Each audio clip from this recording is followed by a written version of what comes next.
Assalamualaikum askan bi delsi waat Kampe Jambar another episode tey buñ leen indil man géejoon naa la ne gis nag waaye su luñ nekkoon moo bari woon xam naa nañ si xuus si waxtaan bi suñ si diggee waaye bala ñëw dugga si episode bi tey episode bu am solo la cause luñ ñëw pour waxtaan loo xam ne la Gambia bi yëpp amul kenn kuy dunda Gambia koo xam ne lii affected la in a positive way affected la in a negative way ba pare tey tamit bëgg nañoo laal si on the flip side waaye duma feeñal yëpp balañ see dugga ma bàyyi booy ak si waat nañ tey ñu ngi ma xejal pour ma jëlaat si place yi pilot bi waaye benn tey di leen jaajëfal su nuñ tiyee place bi so ma bàyyi gaay nuyoo kuy njëkkee Dog nuyu nañ la nuyu nañ askan bi di wax ne gaay laajte nañ la ba soona ñu leen dog mi nga xaloon jàppa am si luñ nekk am na ñeneen ñi sax dañ ma wax ma ne gis nañ dog mi ngi si up country de xanaa lu xew mi ngay wax ak mën a ko waaw moom tamit mi ngi si tool pour dem seeti suñ patient su nekk foofu noonu gars yi rafetlu nañ loolu tamit ñu ngi laa jaajëfal yow tamit di la wax welcome back again tey rek bëgg a ñëwaat waxtaanaat si beneen topic xam naa ne dañ si waxtaanoon sa but time made ñu woon pour ñu dilate moo tey nag ñëw nañ am enough time pour gën a xuus si topic boobu noonu donc jërëjëf ba si kanam jërëjëf Omar kuy xuus dañoo dem left side ok asalaamaaleykum maa ngi nuyu ñu fi toog yëpp ak mbooloo mu ñu seetaan dellusiwaat nañ comme ni ñu ko dee defee rek xam nga ñun ñoom fu gaay du laal ñun foofu la ñoo laal as long as mi ngay jàngal nit yi so ñu def ko comme ni ñu ko dee defee rek toujours dem ak yéen ba si kanam. jërëjëf Moussa dellusiwaat right side ak Banjai. waaw thank you very much Doc di la wax welcome back team bi namoon neen la. liñ de wax kilifa baax na si biir kër manqué woon nga ñu tarap waaye we are happy to have you back di nuyu askan bi di nuyu ñu ñoo seetaan ak suñ followers di leen wax ne welcome back to Kampe Jambar jërëjëf del si Ibrahima ok thank you Doc ñu laa waxaat welcome back booy fii namoon nen la waaye foog naa ne askan bi ñoo la gën a nam parce que fu ñu laaxa ñu laajte la ana Doc di xew Doc ñëwut dafa jàpp rek waaye sant yàlla ñëwaat nga si beneen épisode bi nga xamante ne kon nu ko Omar waxoon laaloon nañ ko but demañ woon into details because of time so tey bëgg nañoo delluwaat si topic bi gën a xóot si biir topic bi waxtaan si daal lu am solo la because topic yi Backway moom comme noonu lañ ko laale woon last time man dama dee wax ne waxtaan boobu suñ see dugga foog ku nekk gis si sa boppa waaye man lu ma dee wax bala ngaa wax Backway sax kan moo wax ne lii yooni gannaaw la te nekkut yooni kanam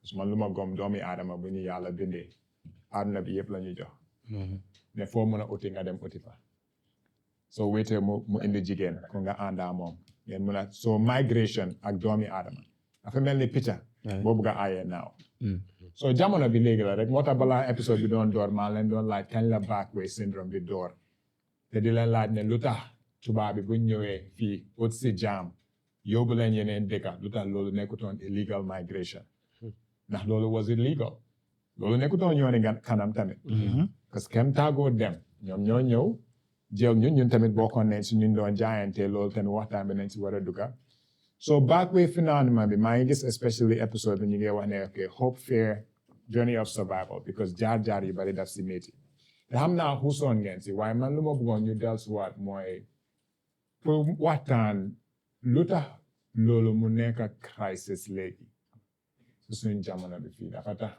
is it because ñu ngi ko waxtaanee more is it because fu mu nekk nii ndaw yi dëkk bi soo gisee statistics yi ñu ne foog na about 60% of population bi are under the age of 30 so ndaw yaa fi ëppa so waaye lu waral loolu because waxtaan bi daf des demee ñaari boor all the time lu waral loolu Doc di wax ne jërëjëf sa question bi am na solo am naa loolu lu ko waral bari na i facteurs yoo xam ne moo ko waral comme tey gaay luñ dee wax rek ndawi réew yi ñoo ñooy kilifa ëllëg yi te soo ko seetee ñun suñ ndawi réew yi tey mun naa wax ne nekkutut góor sax ndax gis nañ jigéen tamit ñi ngay use yoon bii nii te xam naa ne Gambia right now moom ñàkk na góor because of góor yëpp jël nañ yoon bi man am na ñu ma xam ñoo xam ne very talented very intelligent jël nañ yoon bi yàlla seen bakkan des foofu noonu te loolu yëpp soo ko gisee maay bi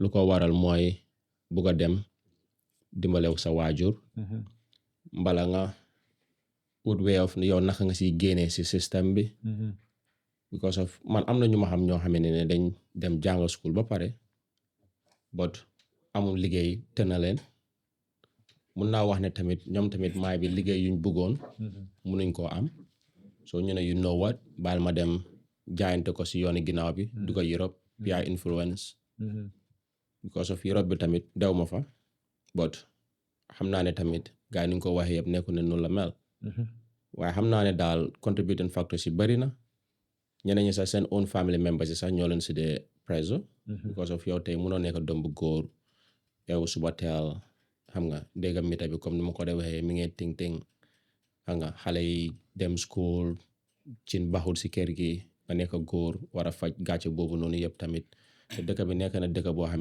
ne fii pour nga liggéey tekk fi dina métti because of loo yóbbu kër tamit maa bi is not sufficient pour sustain family bi ak yow tamit soo ñu ne you know what bàyyil ñu génn dem uti ko foofu nag leena rek lañ fa uti mooy alal xaalis bi ndax su fekkoon ne ñun tey suñ lu ñoo fay fii nii is powerful is equivalent to ñoom lu ñoo am fële ne xam naa ñu bëri dinañ da toog des waaye xam naa ne daal si bëri tamit dinañ gën a yaatal dog you know waaw comme lu Omar wax rek lu am solo la Backway bi soo gisee lu tax mu bari léegi because of situation bi things nu mu demee léegi dëkk bi dina am ñi nga xam ne dañoo complain dinañ blame nguur bi ne nguur gi nekkul di provide liggéey bu doy pour youth si te youth si foog ñu liggéey foog ñu mën a take care of themselves seen family ak comme ni ko Omar waxee rek nga nekk doom bu góor am nga kër bi responsibilities yaa ngi bari yow yaa ngi am sa own soxla yaa ngi bëgg a start sa own family so da ngaa gis yëpp soo ko waree def foog nga am foo jàpp su fekkee ne amuloo foo jàpp fu dëgër Backway bi nga gis so da nga see dugga and at the end of the day same family bi ñoo laa wax ne yow ak diw da ngeen a fi juddoondoor màggandoor wala moom dem na wala change na situation yi kër yaayam ak papaam so yow loo fee def xam nga su fekkee ne am na nooy mel comme doo bëgg ñu wax la wax bi di ko repeat all the time so daf laa jaral sax nga rik sa bakken nga ne ok dunda mbaa dee bàyyi ma dem rek lu ma am jël so man dama dee wax ne ñu dee dem Backway du ma dee wax ne mooy solution bi but suñ demee ba aaga foofu noonu rek daf day fekk ses nañ si wool bi mun amatuñ dellu gannaaw yeah right comme gars yi nañ ko waxee rek nga nekk si kër nekk doom bu góor nga war a eewoo gis sa morom yi surtout malaa su nekkee extended family because xam naa several people ñoo xam ne the reason lu tax gars yi dugga si Backway bi is because dañoo eewu gis seen morom yi seen brothers yi seen cousins yi ak yooyu noonu understand nga ñu ngi def dara di tekkiyaa seen gars yi even su nekkee teguloo kër sax but ñoom ñu ngi dem job di ñëw di jox seen gars yi ok lii laa job from the whole day teg ko si loxo yaayam yow mun loo def that same thing understand nga so dañ di am gàcce even su nekkee sa gars yi su la waxul dara sax but yow nit nga am nga feeling xam nga ne he is doing something loo xam ne loolu moo la war yow sa boppa but amuloo chance bi pour def ko maybe yow amuloo métier even soo amee métier sax sometimes dangaa dem nekk di job but maybe pay bi baaxut ak yooyu noonu understand nga so that gàcce si yow moo dee tax comme ñu bari ñu dee jóg ñu ne you know what the only solution is Backway doo xam ne risque bu fa nekka but ñoom dafa mel ni ñoom already dee neen fii because nit yi ñu leen naa xoolee amuñ solo si society bi not comme nit yi ñu leen naa xoolee daal amuñ solo so ñoom lu leen dee gënal moo nekka ñu jóg si Backway bi raada ñu risk seen life foofu noonu whatever luy happen moo happen dañu toog fii ñu dundal life boo xam ne comme it's almost equivalent to dee koo xam ne dee nga already understand nga so loolu daal bokk na si facteurs yoo xam ne booy daf dee tax ñu dugga si Backway bi da nga mën a gis koo xam ne comme ma répétaat eewu suba understand nga xale yu ndaw sax yoo xam ne ñu si kër bi commencé di la disrespect because of yow doo dee dem liggéey di ñëw wala soo demee sax soo amee loo dee jox gaay comme des na moo satisfy gaay wala lu ndaw la rek understand nga doo sa ñaxala den war a grateful but xam nga rek ñun suñ mindset ku la joxul lu bari doo ko dee teg si kaw so nekkuloo di def loolu léegi xale bu ndaw mën na laa disrespect soo ko jéemee dóor wala nga jéem a wax sax nga gis mag commencé naan la ma ne yow bàyyi ko yow ban njëriñ nga am fii si kër bi yow kii sax lu mu nekk di lifin you know so loolu yëpp suñ ko dugalee sa bopp bi doo am benn option lu dul dem saaf salaf si gaal bi so yeah Pablo sa gars duñ dee des lu tax gars duñ dee des fan si dëkk bi waaw foog naa booy yi moom wax neen yëpp te dama dee faral di dégg ngay wax ñaari kaddu men always want to be providers and protectors yeah and we are in an environment whereby there are limited opportunities. And góor moom doom bu góor at some point you always want to play a very pivotal role in the society. Sometimes you always want to be the architect of your own destiny. So if you are in an environment whereby there are limited opportunities, at some point you sit down, figure out yourself. So gisul loo xam foog nga jël the journey. Moo tax gaa tuddee ko the journey of hope and survival. Man lu ma dee dégg si boy 95% of them soo leen laajtee lu tax ngay jël yooni gannaaw bi 2 things leen la dee mostly di wax. One is poverty and the other one is lack of unemployment. Comme noo ko waxee rek 60% of the youths are not employed. So soo nekkee si society boo xam ne ni tamit nekkuloo di liggéey nekkuloo di daan doole te fi Gambia benn concept leen am ak mindset soo nekkul di liggéey rek they think ne yow yaay failure. They tend to demoralize your character nga nekk si askan bi nekkuloo di contribute di kaa sa waajur yi gis loo xam ne ni war na la mënuloo koo def xam nga loolu noonu yëpp stigma bi mu ngi fa. And boy tamit seen intention yëpp foog naa pour dem rek comme change situation back home la koo fi gis rek su jógee rek lu mu la dee wax dama bugg a dem boy change xam nga change gaale bi faj buumi gaaca yi. So at some point foog naa daal those are two contributing factors, poverty and lack of unemployment. So dama jëlee beneen boor bi tamit.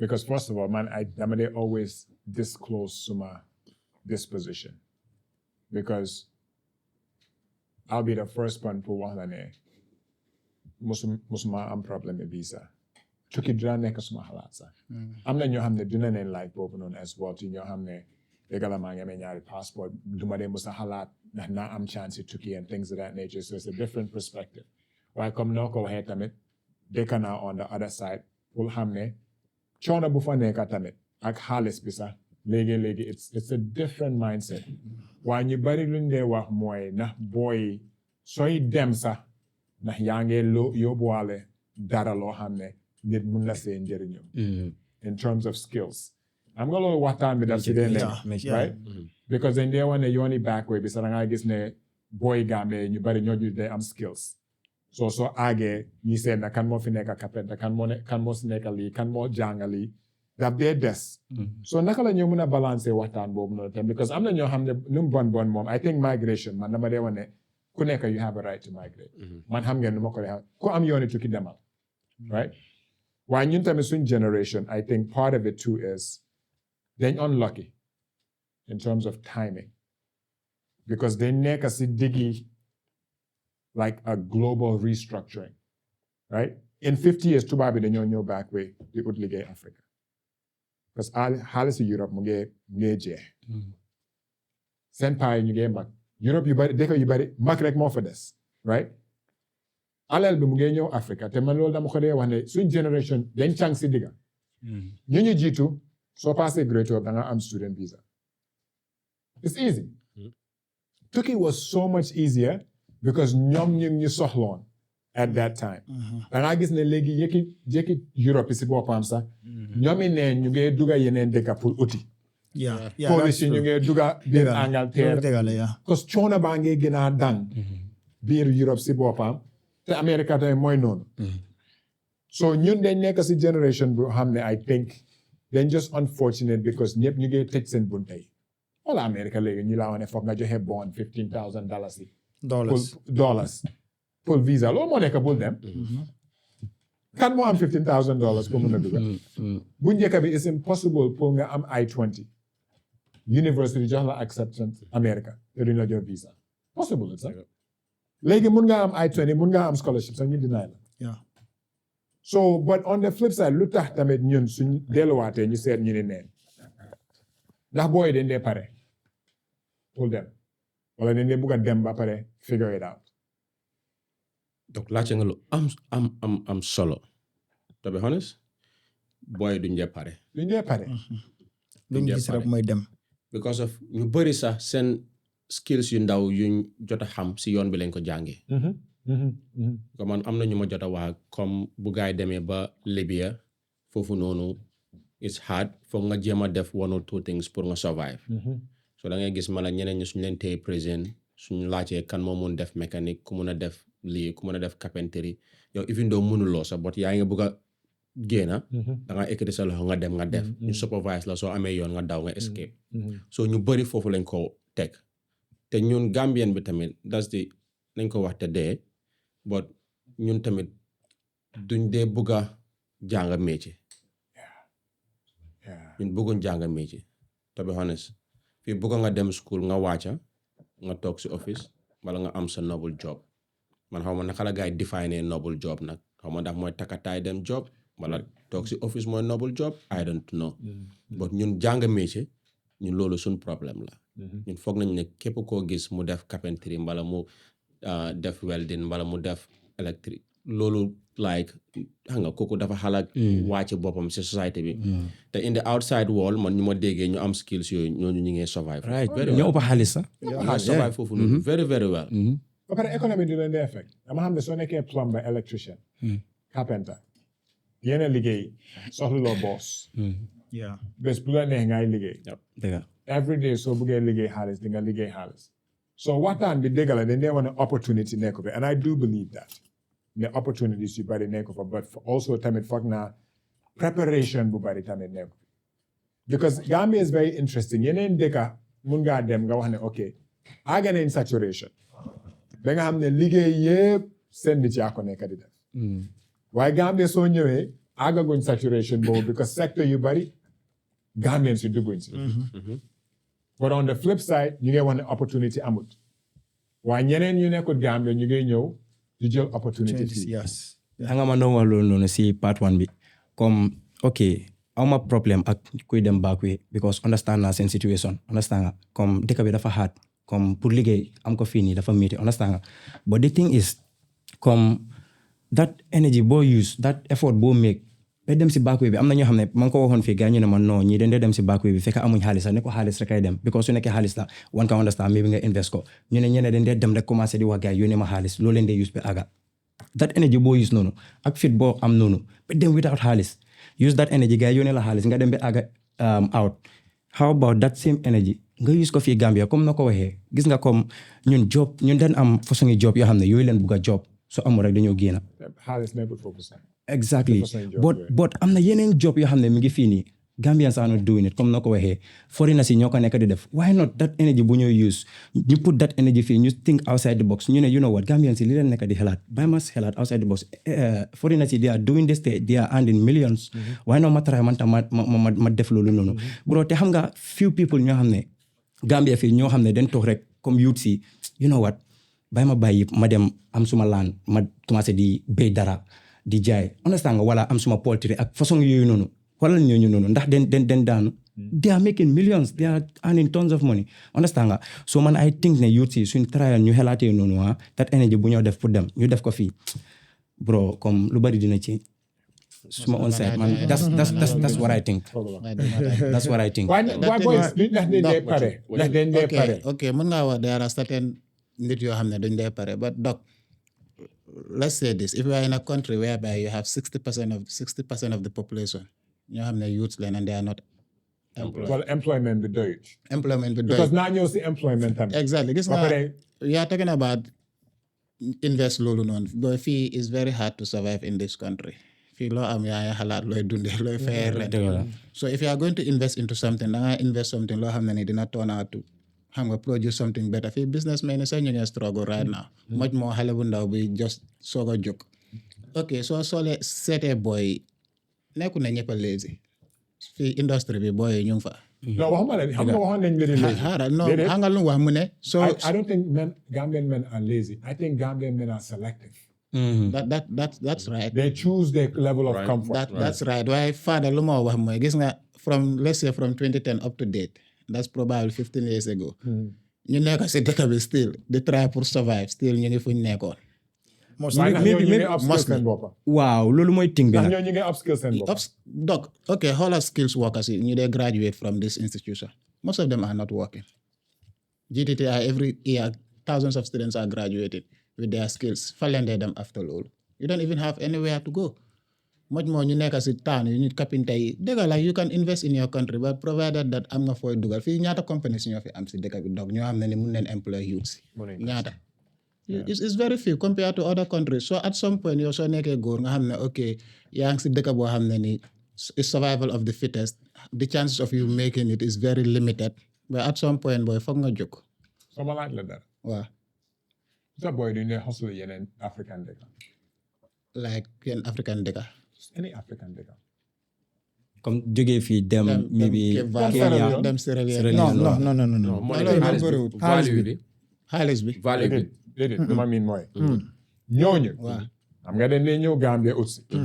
yu hard budget waaw lu tax booy Gambia su nekkee ne Gambia amatul opportunity waaw duñ dee dem yeneen dëkk yi Ghana for example Ghana seen because of dëkk yooyu tane wuñ Gambia waaw am na Gambien place like Ghana non so Gambia moo tane dëkk yooyu non Gambia waaw moo tane Sierra Leone full opportunity non bu nekk ko fii moo xaalis lañ gën nekk waaw rek moo ñun tane xaalis bi value of the money so fii moo gën a ne xamee waaw waaw waaw waaye boo yaa ngi Sénégal there are a lot of Gambians in Senegal doing business ñu fa tamit there are a lot of waaw Gambians in Mali doing business so I think they still go out Angola yëpp. waaye feel naa ne donc waaye feel naa ne lu am si EU bi su amoon Africa xëy na dina doon tane full free movement free movement bi because most developing countries in Africa ñun mënuñoo aaga foofu without visa yeah but xam nga tubaab bi dañ ñu kañe in a way boo xam ne duñ mën a tekki yenn yuñ taka but it's just a conversation that needs to have because su nekkee opportunity bu es man once again I think migration is a human right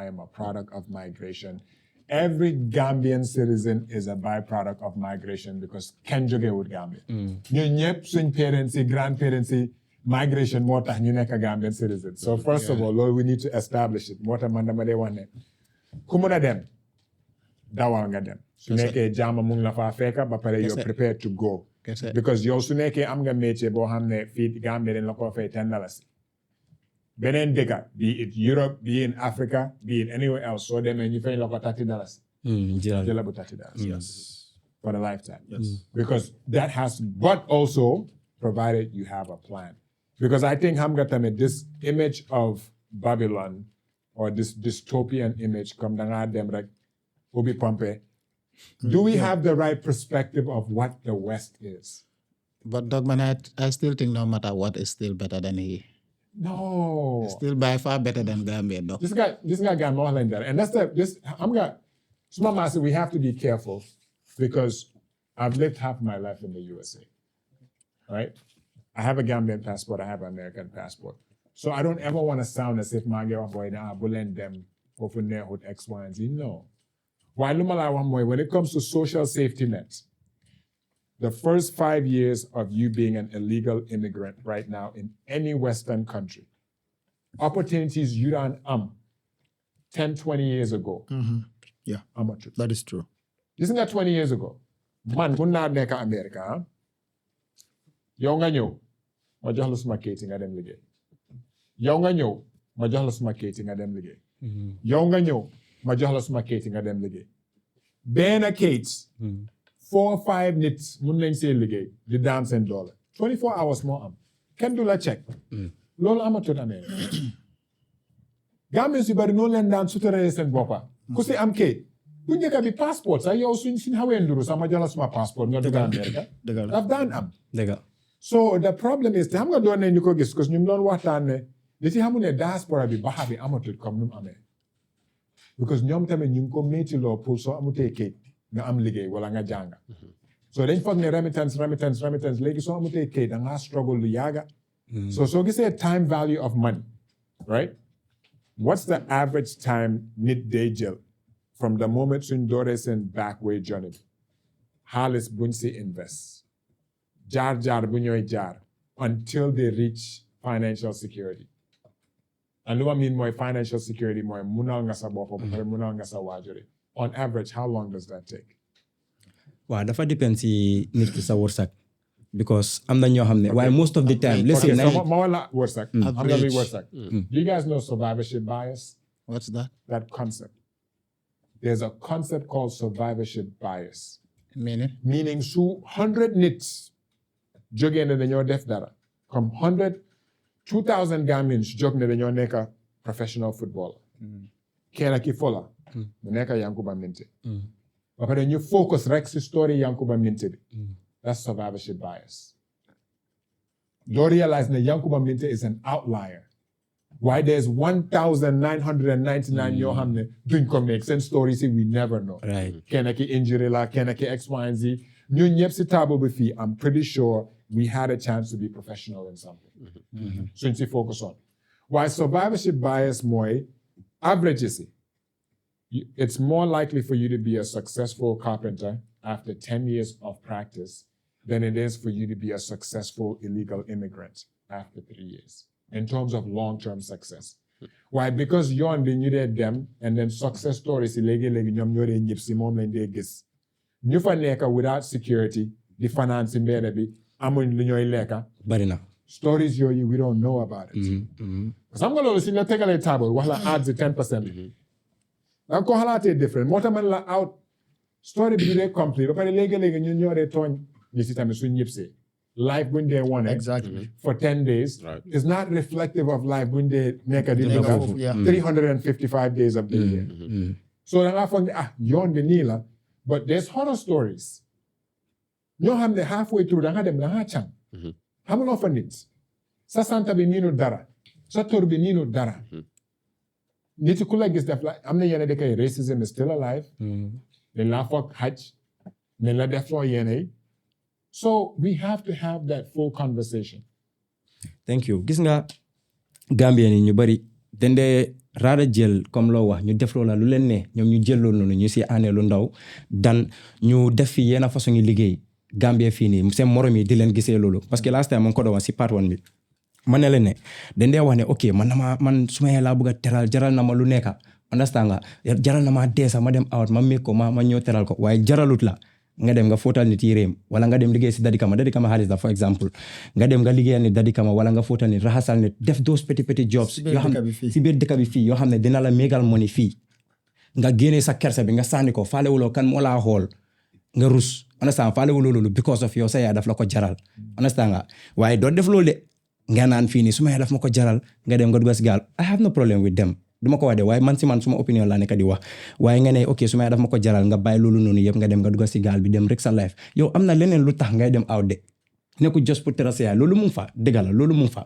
but am na leneen lu fa nekk man I think because Musa wait a minute part 1 bi xawoon nañoo nekk on the same lane waaye tey duma ànd ak yow gis nga 99% of ñi dem Backway ñëpp seen bopp taxul ñu dem waaye kii mu nga wane dafa doon si góor doo bala ma daaneel ma jël suma boppa as exemple yoo xam nga ne man amoon naa situation waxoon naa ko fii nii situation boo xam ne dafa uvoon a métti bëggoon naa teral suma gars yi gis naa suma ay boy yoo xam ne dem leen out ñu bëgg ko make waxoon naa fi suma boy boo xam ne yaayam mu ne daf maa mu feyal ko ñu dem ba out understand nga ba dama xelaatoon xam nga te bëggoon naa defaral suma yaay xamoon naa ne suma demee yàlla mënoon na maa jàppale ma duga understand nga but the thing is dama xamoon ne waaw nit moom bëggoon a feyal ak doomam pour doomam bi àgg na dama dee wax sax booy yow soo ñëwoon time bi àgg nga dama ko leen ndogal yàlla la so bëggoon naa dem pour teral suma yaay understand nga waaye the thing is suma yaay mi ngi nekkoon diabetes ak hypertension su ma waroon a dem ñu ne diw sangam di ne ko fii ne dem na suma yaay mënut a dee so suma yaay daf ko jaral bi nga xam ne bëgguma risk healtham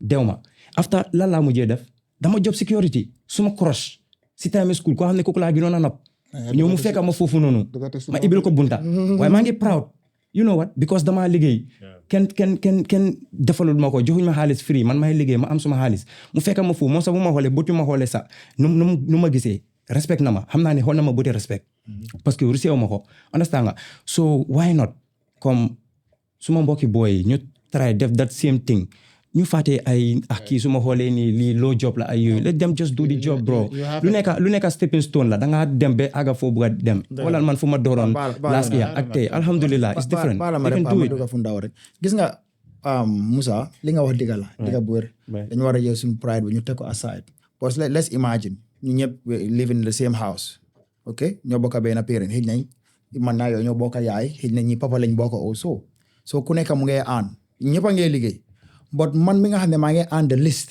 kenn du ma jox cër si kër du ma fa am kaddu sax même su fekkee ne maay taaw su ma rakkee ñu ngi on more than me ñu ngi indi more than me duñ ma jox cër loolu xam nañ ko fii right waaw xam nga mun ngaa tukki man la ma dee wane ba léegi yooni parce que conversation bi lu ma dee wax mooy migration is a human right why migration does not only equal Europe for opportunity Gambian si nekkoon ñu tukki biir Africa de.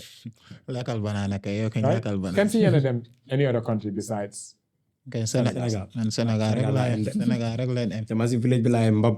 right Ibrahima Nah. ñu koy Guinée-Bissau, Guinée-Bissau. Kaarang Kaolack. gis nga lu ma mean gis nga lu ma mean right that's the problem right because su fee na taytee nga ne ba ma dem Sierra Leone rek am naa fa nit ma seet lan moo fa nekk Gambie bu njëkk bi dañ ko daan def donc doguma la yow fii mu ngi taay fan laa jëlee pass yi Sierra Leone déedéet waaye xam nga the difference is déedéet why the difference is loo siidee def Gambia di nga ko mën a def Sierra Leone right. waaw donc loolu tam mu fa. pour ma tontu Fada gis nga ni ku nekk fi nga dëkk nekku na doo dee bugg a def certain jobs de lu tax Nigerian bi Sénégalais bi di bàyyi Sénégal di bàyyi Nigeria di ñëw di jaay akara fii. bul dugga foofu xaalis bul dugga foofu Nigeria yaa daa jaay akara biir Nigeria déglul because ñoom siidee wuñ koo def xaaral ma explain la da nga xaar ma daane usal beneen kon bul use boobu déglul man doo ma wax lu ma use déglu ma rek you either take it or you Sénégal. leave it dëkk bi fii ah nekku nekk sa dëkk am na certain jobs yoo xam ne nii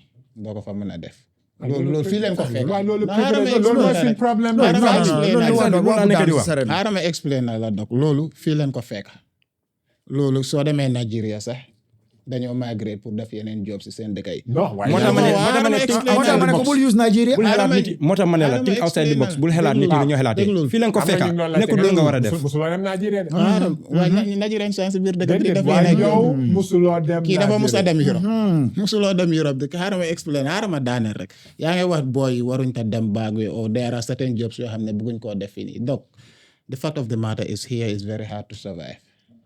I agree loolu moom mënuñ koo génnee fii and gis nga booy yu migrate from comme nu ma la ko waxee 15 years ago ñoo nekk Europe ñoo nekk di toppatoo seen parents fii ñoo nekk di faj buumi gàcce yi Tabaski ñooy jënd xar ñooy xooti waa ma yére laaj la dara xaaral ma seen ñëw dem bi xaaral ma ñëw 15 years ago waaw moo gënoon a yomba demi léegi comme Backway still we are still talking about Backway am nañu migrate not waaye lu ma 2 laaj years ago sax ñu jaar bunti kanam right bu njëkk bi moo gënoon a yomba jaar bunti kanam den léegi lu ma wax nii nangu nga ko ndax nanguloo ko boo yu nekk out jógee Gambia bàyyi fi parents si sacrifice journey bi dem foofu noonu ñoo nekk di faj buumi gàcce yi tey this is true yow lu nga nekk di wax nii 10 years ago booy yu fi nekk still now ñu ngi struggle and suñ fi nekkoon still now situation du change because we are in an environment whereby there's no current changes because so it's Déedéet, worth leaving the country dem pour sacrifice ñëw Pape ànd naa Faj yow bu de mu waaye gàcce yi. ànduma yow you know why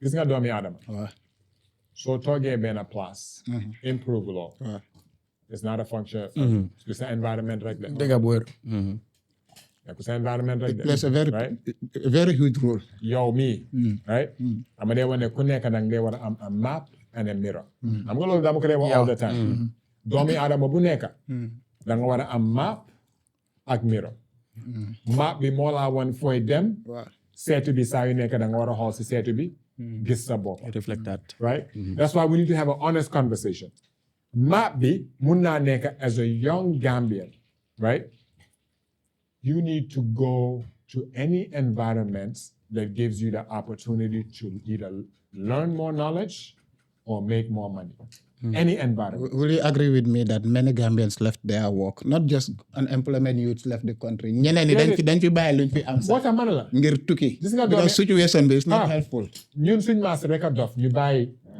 liggéey ak loolu ñu ñëw Gambia xam nga Backway am na reverse opposite am on the other side because ñun dañ ñëpp si te boobu tamit hope fear loolu yëpp si la bokka boobu nañ si wax lu ma laa wax mooy as a human being you always owe it to yourself pour nga yóbbu sa boppa in any environment that gives you the opportunity to learn more knowledge and wisdom and earn more financial security for your family. Lolo is the same reason why nit jógee Basse toxu si Kombo. Migration is the same. It's self-actualization. Nit ku nekk basic needs. Nga bugg a toppatoo. Everybody wants basic needs. Food, clothing, shelter. After that, you want to have social meaning. Loo xam ne nit mun na laa respect su looy def. Nga nekk di dem ba àgga self-actualization meaning fu mu nekk nii munal nga sa bopp ba nga xam ne you could walk around with your head held high. Every human being wants that. So the idea of migration should be rooted in any environment that gives you the opportunity to learn, yokka ham-ham, yokka dole, yokka halis. You should go. That's why you change jobs. That's why you change cities. But the fact that the concentration part, a dangerous way where fumnekani is not a straightforward path where if you make the journey, because legi investment binyata pull them. 50K, 70, it just depends. Nyata? ñaata 50K from Gambia am na ngay wax From Gambia to Spain. Wow, 70. Gali lifin la gaali bare 50K. So what's the success rate fumnekani? I don't know actually, but then dog whatsoever it was Nyata ni ñoo dee aga. jar na ko dog. Xam nga loo mean? Xam nga what I define as success rate? Ban 1%. Déedéet déglu ma rek. Lu may wax mooy. Waaw. For 1,000 people, for every 1,000 that pay 70,000, that's how much money, Which one? right? Right. Ñaata nits Waaw. within 5 years, ñoo de quote unquote techie. Out of those 1,000, xam nga feeder system bi. Xam nga léegi-léegi dang they want to see things as a pyramid, right? If 10,000 young Gambians, you get what feed, you know, West Africa, okay, 4,000 deaths. Let's say, 12,000 people this year, hypothetically, then jail 10,000. 10,000 young Gambians paid $50,000 to start the process, right? Out of those 10,000, what percentage at the end of the year, you're not only aga, safe and sound, have meaningful work? We actually don't know the figure. Why? No, exactly. Comme Is it a lot? Why? No. Bariwut. What am I blame the way we talk about migration, right? Because we had opportunities to do it the right way, Tamit, with the Spain thing. Degala bari wuton. Why? Boy, then we want to liggéey. Because ñëpp a daw. waaw dama ñëw pour liggéey de. Xam nga lu ma mean? So non dama ñëw pour liggéey. so xam nga moo tax we have to be, baa ngi ñëw. waaye dañ war a honest. Hey, so wax dara ngeen ne ñëw- government bi dara- nekkul di leen liggéeyal. Government bi dem liggéeyte. Pour ngeen dem béy de. te laan du jeex Gambia. ñu ne waa baax na ngeen dem béy. ngeen daw. ñëpp daw. léegi doo bilemaat government bi de. Ban dëkka xamuloo ne Gambia lu tax ñu bokk si even US visa restrictions. We have one of the highest visa default rates in Africa. So ñu dee dem America duñ ak dee suñ ñëpp si. population bu tuuti bi. Ak suñ population bu tukki bi nii. But dog man still that doesn't change my Déedéet waaye loolu mu ngi laa towards woon ne te migration. xam nga lu ma dee wax mooy si migration. Gis nga two things. It doesn't matter fuñ la yóbbu Exactly. doo ko make. Discipline. And we gotta have that conversation when it comes to Gambia. And the willingness to learn and do hard things, right? Those are not synonymous with Gambian young men. Like nañ waxante dëgga. Moo tax struggle bi dafa dee nekka. Discipline bi si la dee bokk paap soo amutee discipline sa biir dëkk naka nga amee discipline beneen non man dëkk gis naa koo xam ne moom si boppam moo confess jaamane la demoon Backway comme fa naa ay boori 2015 2016 yooyu noonu soo mu dugga ay 2 years ago la ko gars yi deport mu ñëw dafa xala caaw sax waaye daf dee wax mu ne how did they say again moom bu mu demee Germany comme gars yi bu ñu leen yóbbu si asylum bi after dañ leen jox chance parce que moom dafa dem as under age so dañ leen jox chance pour gars yi dem gars yi jànga Dutch language bi then from there ñu seet fa la ñoo starté moom mu ne daf daan mën a dem classe mu sneak out génn dem di ponantu dem play football ak yooyu noonu mu ne moom life boobu rek la nekkoon ba after nag mu xam comme geng-geng yu ndaw yi nii dañ ko dee mën a jox ay taay ay yooyu noonu muy jaayantu mu am profitam mu delloo gaay mu ne moom noonu lam nekkee ba gaay jàpp ko gaay delloo si ko waaye mu ne gaay yaaga ne autorité si yaaga ne ñoo xam moom si lu mu nekkee ba pare daf daa mën a dugaat si train sax sometimes dina ngoo fay ticket ñu bàyyi ko si biir yooyu yëpp dañ la dee xool ñu bàyyi la si biir duñ la wax dara de gis nga dee boo soxlee dara mu nekk paper wala anything da dee la gaay day jàpp tap ñu seen la yóbbu la si sa dëkka waat Gis nga lay wax and ni- another thing pap donc xam nga dog mi ngi wax ne comme sooy liggéey ñu fay la $10 nga gis feneen ñu laa fay $30 obviously foofu ngay dem su nekkee man Guinée Bissau sax leen Guinée Conakry wala Guinée Bissau sax leen ma fay $30 fekk fii 10 laa fi an damaa dem obviously but yow nga ne so many loolu laa bëgg a diggaral yow nga ne am na ñu bari ñoo xam ne ñu ngi bàyyi job bu correct gars yi dem ci Backway bi ñu fi bàyyi ay laan ay yooyu noonu because dëkk bi dafa pin yow kooku noonu bàyyi na fii ni loolu noonu yëpp comme how so is he ne kooku su demee foofu noonu dafa mën a am job bu correct ñefee rek daf ko one ne. thing nga war a understand like ñefee rek daf ko Kame ne. explain waaye Fada. kama dara dog mu ne la soo fa demee balaa ngaa am paper gis nga da duration balaa ngaa dem ba am paper Boy, Fada. bro things that they overmade booy léegi Europe doo dee dugga loolu laa wax nii balaa ngaa am Explain paper la yow xam nga dem war a understand Doc in life everything danga ko war a balance in one way or the other. Okay. You are making points. That's fine. That's your mentality. I respect it. Okay. Waaye da nga hold the other side of it. Yow ñaata Gambians nga xam you use Backway bi yow right now. ñoo xam ne nii ñu ngi fa toog di daan seen doole tabax fi kër teral seen waajur yi di faj buumi gàcce yi di def loolu. How many of them do you know? I know few. In anything you am naa see. tam ñu dee ñu bëri déglu ma rek, in am naa ñu anything bëri you- ñu fa No, nekk bari am naa ñu bëri ñu fa nekk Xaaral ma explain mënuñoo la. ñëw tamit. Déglu ma xaaral ma daaneel. Okay. Gis nga in as much as it has its own side effects. Ok pave na way pour ñu bëri. waaw loolu dëgg la Pave na way pour ñu bëri. dëgg la. Amaana ñooñu noonu suñ nekkoon still si dëkk bi situation du change. Boy ñun fii leen nekk boy and situation is still the same. But the success rate, Pap, yoon bi fu mu nekk nii waaw.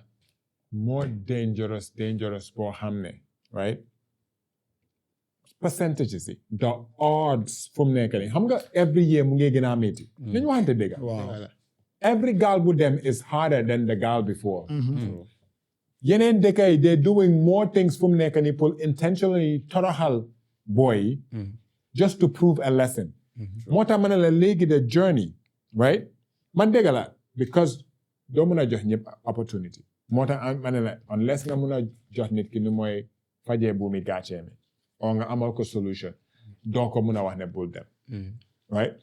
But soo gisee yoon bi the amount of people ñoo xam ne booy Gambie booy léegi-léegi yow fay sax mënuloo ko. ngay dem Backway. donc foofu mun fay taxul déedéet waaye lu ma miin mooy. yow moom boy su ma dama laa ne. I know. yoon boo xam ne ndox ngay jaar. te yow fay sax jànguloo ko. donc loolu taxut booy toog boy donc gis nga. te lu si gën a garaaw mooy gis nga ni dina dem jaar yooyu yëpp mu gis ko ñu delloo si ko ni mu demaat. mu demaat. gis nga donc Olof Njaay mu ne lu yëngu lu koy yëngal la ko ëpp doole. booy am na fu ñu dee toll duñ dee gis dara dog. who feels it knows it dog dëkk bi dafa métti. But how about ñu dem ba foofu how about ñu dem ba foofu noonu pour liggéey ñu gis chance comme par exemple Germany moom dafa la dee jox chance Germany soo fa àggee dafa la dee wax ne jàngal force moom loolu la dee naa dégg loolu ma la wax. doon na ngoo jàngal doo def dara dégg nga ma ne la. Pap, Germany loolu la dee wax jàngal gis nga the problem is anybody yéen fu mu nekk nii mu ngeen dem any dëkk ak seen discipline bi right ak seen xam-xam doo la ñàkk a liggéey migration dafa utee de right migration dafa utee dëkk yi dañ dee very specific léegi Canada bu yàggu nii ñu ngi defoon pause any nurse bu bugg a ñëwal dañ dee dem Nigeria de tiba nurse rek yóbbu migration la because tamit dañ dee bugg a sooy ñëw yaa ngay ñëw pour yokka si seen society bi nekkuloo di ñëw pour wàññi si seen doo liability you're an asset soo nekkee 30 year old wala 25 year old ngay dem dëkki jàmbur amuloo métier ñu ngi laa xoolee ne yow liability nga because soo amutee liggéey looy doo di def nekk di tamambaalo rek foo dugga si crime waaw so Pape loolu lañ nekk de wax it's a disparity ndax exhaust nañ booy xam nga because duñ mën a stop migration pattern bi duñ ko mën a stop but success rate Pape yow last week sa ànduloo ñun Pape. man I still buy the idea of. Pape yow dafa mel ni da nga nekk di plan yoon waa léegi dog léegi laaj ko ndax dina dem baak donc xam nga soo waxee what are some of the factors that increase the rate of people migrating. so ñu ne root causes xaaral ma wax ko exactly ñëwal foofu. unemployment and economic stagnation exactly dëgg la it's another concern in the Gambia. Gambia has an unemployment problem That's it. but why that's it. what are the factors duga si. tontul Sana sa xalaat déedéet ñu ne Gambia has an unemployment problem why because there are limited opportunities fii doc da ngaa But why? because booy yu bari su nekkee site skills bi la booy yu bari nangu ñoo jàng métier yow ñaata booy ñoo nekk GTT bàyyi wax booy nangu déedéet ta waaye jàng Pape non yow skills booy yaa ngi ko def every day. xam nga luy problème bi bàyyi loolu waaye. déedéet Pape la dara xam nga self employment waaw right waaw am na waaw. ñun suñ psychology léegi right mooy nit daf ma war a jox liggéey nag dama war a jóg daan suma doole exactly if you have a skill you guys have specialized skills as in you had to go through a process selection process for muna be a professional meaning you're always going to have a job because you're trading skills your time for money yéen ñëpp am ngeen skills yoo xam ne any dëkk boo leen dem suñ gisee sa background work experience dañoo ne this person has skills nañ laa ne Musa I want to trade your time for your skills exchange boobu mu ngi fa right unemployment self-employment moo nekka jànga naa métier mun naa fix lights or plumber la nga dugga seen koñ yëpp wax ñëpp ne ku sa plumbing bi am issue rek call ma nga def ko 1 week 2 week ñu oola nga liggéey sa liggéey bi baax doo musa need employment koñ boobu soo fa amee foo nit di ko jàng nag déedéet nga tukki nga tukki loolu moo tax baax déedéet Pape lu ma la wax déedéet xam nga loolu benn waaye tamit unemployment and second tip who's the biggest employer in the country the government. That's the biggest problem. Any dëkk boo xam ne the government is the biggest employer. It's a problem. Why? It should never be the government. Government mënut a hire ñëpp. But It becomes a social welfare still it's system. government role to provide. Government du mën a hire. Xanaa government mënut a build companies. The problem with unemployment is not enough private sector companies are ran by Gambian conglomerates ñoo xam ne ci seen mission pour create employment. Because soo gisee ñaata company in Gambia ñoo dee mun a wax ne maa ngi hire 100 people. Pariwut. te ñu ko def sax nañ waxante dëgg I mean Innovrex is one of them doo ko mun. There's no secret why I haven't been here. We've been having to let go of unemployment. Because as a business tamit, if you're struggling, and noko wahe degala, most businesses are struggling, it's impossible for nga do defay 90%, 100% of your revenue towards employment when the system is not creating incentives for nga provide employment. Factories in fi. Yeneen dëkk yi da ngaa dem nga gis benn factory 10,000 young people ñu ngi liggéey si factory. That's one of the reasons why boy yaa ngi migrate sax. Déedéet waaye moo tax ma la lii laa nekkoon di wax yéen a ngi deny yéen a ngi ñëwaat ndànk-ndànk. On the other side tamit am na yeneen industries yoo xam ne Pape. waaw ñu ngi import waa Benin. waaw waa Mali. waaw waa Sénégal pour ñu def liggéey yoo xam ne booy nekkoon di ko def construction industry bi. waaw boy koo si waxal Uncle Taf mu ngi fi woon booy. thank you boy taf hey ma ne dem leen defal gaay test foofu noonu bu ñu demee foofu def test waaw boy ban Gambien nga fa gis oms ñoo fa nekkoon benn Gambien nekku fa demoon leen defal gaay test benn Gambien nekku fa yow nga ma iban Gambien Trust me. yow ñaata Gambien ñoo nekk si industrie bi moo tax ma ne la gis nga ñoo xam ne sax ñu ngi def business at large scale. donc booy fii tey Gambien bi soo annoncé ne comme place bi job mu fa booy dañ dee génne donc buñ généralise donc man gis naa Gambien yoo xam ne i capital leen non bañuñ ko am na ñu am jom xaaral ma ñëw gis nga yow loo nekk di def yow it seems like you are demoralizing the character de bu ma jaxase booy de bu ma jaxase booy de bu ma jaxase booy de That's the hard fact. bu ma jaxase That's booy the hard fact, Omar. Because yow if you are saying this it's that Omar loolu mooy dëgg because fii tey bu ñu waxee Omar de waxu dara de. xaaral ma ñëw rek fii tey booy billahi suba teel da ngay ca ba booy yoo xam ne nii dañ dee dem dóori waar i maçon non bari na sax non bari na booy da nga ca ba paako boo xam ne nawul ñaari électricien yëpp la am na boy yoo xam dañoo xëy toog tamit. waaw déglu rek moo tax ma ne la nii is like a coin doo mën a generalize Exactly. fii tey Gambia Ports Authority ñaata Gambien su ñu fa nekk booy booy saa yi nekk nga wax mi reports. xoolal saa yi nekk mu ne ma mi reports. exactly. right.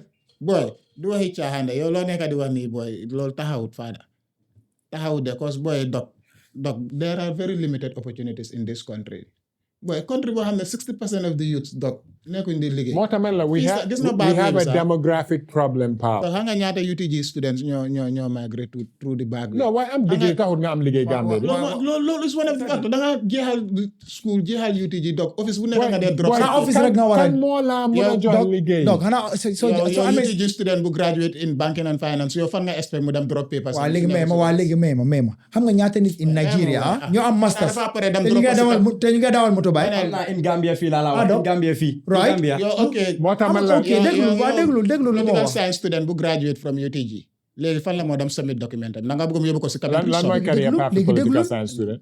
I don't know dama laa jox exemple rek da nga bëgg mu dem drop ko si ba cabinet ñu ngi laa wan ne yeneen dëkk yi ah ku am kayit boobu mun na ma dafa dawal jakarta di ñaata ut. students ñoo fi graduate donc ba tey mënuñ am liggéey Boy, si dëkk moo tax bi man la ñun Gambians I don't think Gambians are lazy when it comes to very work. much Father yow I man tey think mën naa la Gambians are trop selective. dégg nga lu mu la wax de déglu ma wax la déglu dama ne I think Gambians I hate generalizing. thank you very much Father dégg nga lu ma wax Oftentimes ñoo xam ne nekkuñ di liggéey waaw they are selective on no ban not liggéey all la ñoo not all nangu. doc not ma all ne oftentimes okay Pape déglul oftentimes okay that's clear they are selective ñoom te li ma jaaxal si pride bi mooy waaw yow di nga ne dañoo rusa def yéenay waaye duñ rusa ñaan thank you man that's the biggest confusion loolu dëgg la. Waaw, xam nga tontu. ni ñaata nit ñoo lay ñaan. waaw thank you Fada lu ma wax taxaw doc taw boy like it's the same thing continue gis nga si golf course bi waaw right am na ku fa nekk booy xam nga yéen dem xam nga ku fa dem what's your number before gaa ñu ngi always campé am na kenn kooku xam nga lu mu dee def every day ku ñëw park sa moto bi nga laaj ko laajaloo ko dafa raxas waaw I know the guy yeah nga laaj ko laajaloo ko alaata nga ñëw meeting yaa ngi dem si gym bi dem si golf nga génne sa moto bi dafa set right loo am danga ko koo jox exactly soo ko laajee mu ne la loo am rek jox ma thank you yeah alaata nga busy yaa ngaa génn right kooku boo yi nekk si ron guy bi di campé kooku nu mu bon at least $1,000 a day dafa ñibbee right every 2 days jënd na saako loolu yëpp dëgg la moo tax ma ne la buñ generalize moo tax man la déedéet man la kooku amul degree waaw right kooku si month bi every week suy make benn let's say $5,000 si weer bi ñaata la make it makes sense I'm not denying that How will I make? loolu is good waaye doc dañoo seet the numbers suñ seetee numbers bi doc xam nga ok loolu is just individuals making xam nga survival Choices. choices survival of the fittest but let's come back to this if we are going by numbers the number of people that are currently in this country without a job is by miles better higher than those that are working okay ma laaj la dara what's the role of a job role of a job in what sense why do people get jobs to earn and exactly okay yes is earning only bunta nga de earning te du waaw job rek moo dee jox earnings and what else lan else moo dee jox earnings tell me li kilo bi xam nga ñaata laa jëndee mandarin banana kilo ñaata la mandarin bi kilo bi Kilo ñaata la, waaw. $300 waaw ñaata la ko kii jëndee kilo bi wholesale probably less than that right yeah ma doon ñëw fii si ngoon la tëdd waaw mu ngi koo jaay waaw kii bés daf dee dem te du ñibbee dara waaw Déedéet. kooku noonu dafa Kooku choose Déedéet. business as a du profession ma la what about explain the student déedéet gis nga earning potential Waaw. ñun part of it is because luñ lay jàngal tamit financial literacy exactly at a very young age pour one boy ne make xaalis ak am liggéey dafa utee that's right right if anything am liggéey dafa lay tardé loo sax si make xaalis foofu lañ utee yeneen dëkk yi am degree taxut nga am liggéey am degree taxut nga am stability Kenya Nigeria ñu am master's degree ñu ngi drive Uber that's right si Uber bi ah si Uber bi dañoo lijjantee ba nit gis leen xam seen background jox leen liggéey bi ñëw ñu tegee But Uber is bi that the boole right thing? ñu capitalize ku am degree nga ko bàyyi muy dem is déedéet that the lu ma right miin sort? mooy déedéet lu ma miin mooy ndax loolu mooy the right thing you to do have to feed yourself Dëkk bi su méttee nga improvise, it's bro. not the responsibility of the state dëkk bi su métti man improvisal lu ma la wax ne it's Well, not well, the that is responsibility improvisation. of the state moo tax ñun mindset boobu noonu moo tax ñu dee toog si suñ loxo yi state bi du mun a faj suñ problems soo ne ok state bi is the responsibility pour ku jóg pour def dara loo xam ne na create employment then it is the state's responsibility That's pour what ñu I'm provide la emphasizing on, stability Doc. right because yow soo demee nga start business nga dem ba hire 100 nit xam nga 100 nit yooyu génne nga leen si society bi because ñu ngi sutural seen bopp government bi xam ne am na système boo xam ne yow mun ngaa create 100 nit dañ la war a oone la paap léegi naka ngay create 1000 nit lan nga soxla ñu yombalal la ko because yow fu mu nekk nii the moment sa business bi daanu 100 nit duga nañ foo xam ne léegi su nekkoon 500 1000 lañ faa fekka yaa ngi understand système bi noonu la damee because ñun ñu bari ñuy jéem a create employment dëkk bi yombut pour ñu create employment it's not sustainable moo tax ñu dee ñëw ñoo xam ne ndurawuñu dañ dee indiwaale seen nit yi léegi ñoo xam ne duñ leen fayee fii dañ ko dee gis wala ñu indi business model boo xam ne soxluloo nit soo xoolee Gambian economy bi dama dee wax nit yi always pay attention si businesses yi ñaata Gambian ñoo fa nekk di liggéey business model yu dee dox Gambia mooy mun ngaa jaay wala nga make as much money as possible with the least amount of people as possible te léegi nit yooyu nekkuñ Gambians between 18 and 30 soo leen di gis 1 or 2 ban establishment nga dee dem nga gis 18 to 30 first for 10 name it bariwul. biir Gambia waa doc tey You barely see that. you don't see it with this explanation with this explanation yow tey soo doon suggest comme lan mooy minimize migration lan mooy nekk sa point nag. so few things Listen, then you can generalize. right xam nga lu dee cure migration prosperity right one dañ war a nangu ne suñ generation duñ gis prosperity is accepting it mais gis nga ñun suñ generation lose nañ ba pare ñun ñu si ëpp yëpp duñ gis prosperity bu suñ doomi di am loolu luñ war a nangu la as in dañ càng in the hardest generation dañ dee wane generation si dañ utee it's our generation is harder to migrate and it's also harder to come back Come back, yeah. si loolu lañ nekka fu mu nekk nii waaye geopolitically tamit things mu ngee change west bi they have issues yoo xam ne soxlatuñ nit yi because they have doyut foofu right Africa mu ngee egg in a way boo xam ne in 50 years tubaab yi ñooy ñëw Africa di ut si liggéey report si ñu ngi fa if you kon doc Africa war na Boy. liggéey de. tubaab yi doon ne ni ñëw ba pare di ut si lu tax ngay di ñëw di sampa kon te fu ñaaka nañ fa ut si yéen nekku leen di pay attention 50 years from now tubaab dafa jógee Gambia Europe moom bokku ci xanaa. hey non boy Gambia moom bokku ci. Gambia waaye non 50 years Boy. moom gaa duñ fi ñëw. in 50 xanaa to yeneen in dëkk yi. 50 to 100 years xanaa yéen Burkina dangaa Faso dem Zimbabwe déglu ma ak in Ghana 50 to 100 years Cameroon. tubaab yi ñooy forcé rang waaw pour dugga Africa pour ut si waaw Afrique waaye Gambia moom kenn du ñëw. Gambia dafa gaaw. fii moom dañoo xaar. su nekkee Gambia moom wala Cameroon wala waaye lu ma miin Burkina nag Faso. Pape mooy dañ war a accept suñu reality right now dëkk bi dafa métti waaw right definitely. waaye gis nga soo xalaatee the odds yi man lu ma dee wax mooy everybody da nga war a xam a pathway to migration bu la favor because yow tooguloo Farafenni yaa ngi fi man suma maam toogut Kaolack wala Januar on the other side toogut Casamance ak Foni naka laa def ba juddoo Perseverance Banjul migration la di right Fada fan nga cosaane. dafa mel ni Mali nga jóge. Papa Paul la. danga yow boppi Malien dëgg nga am.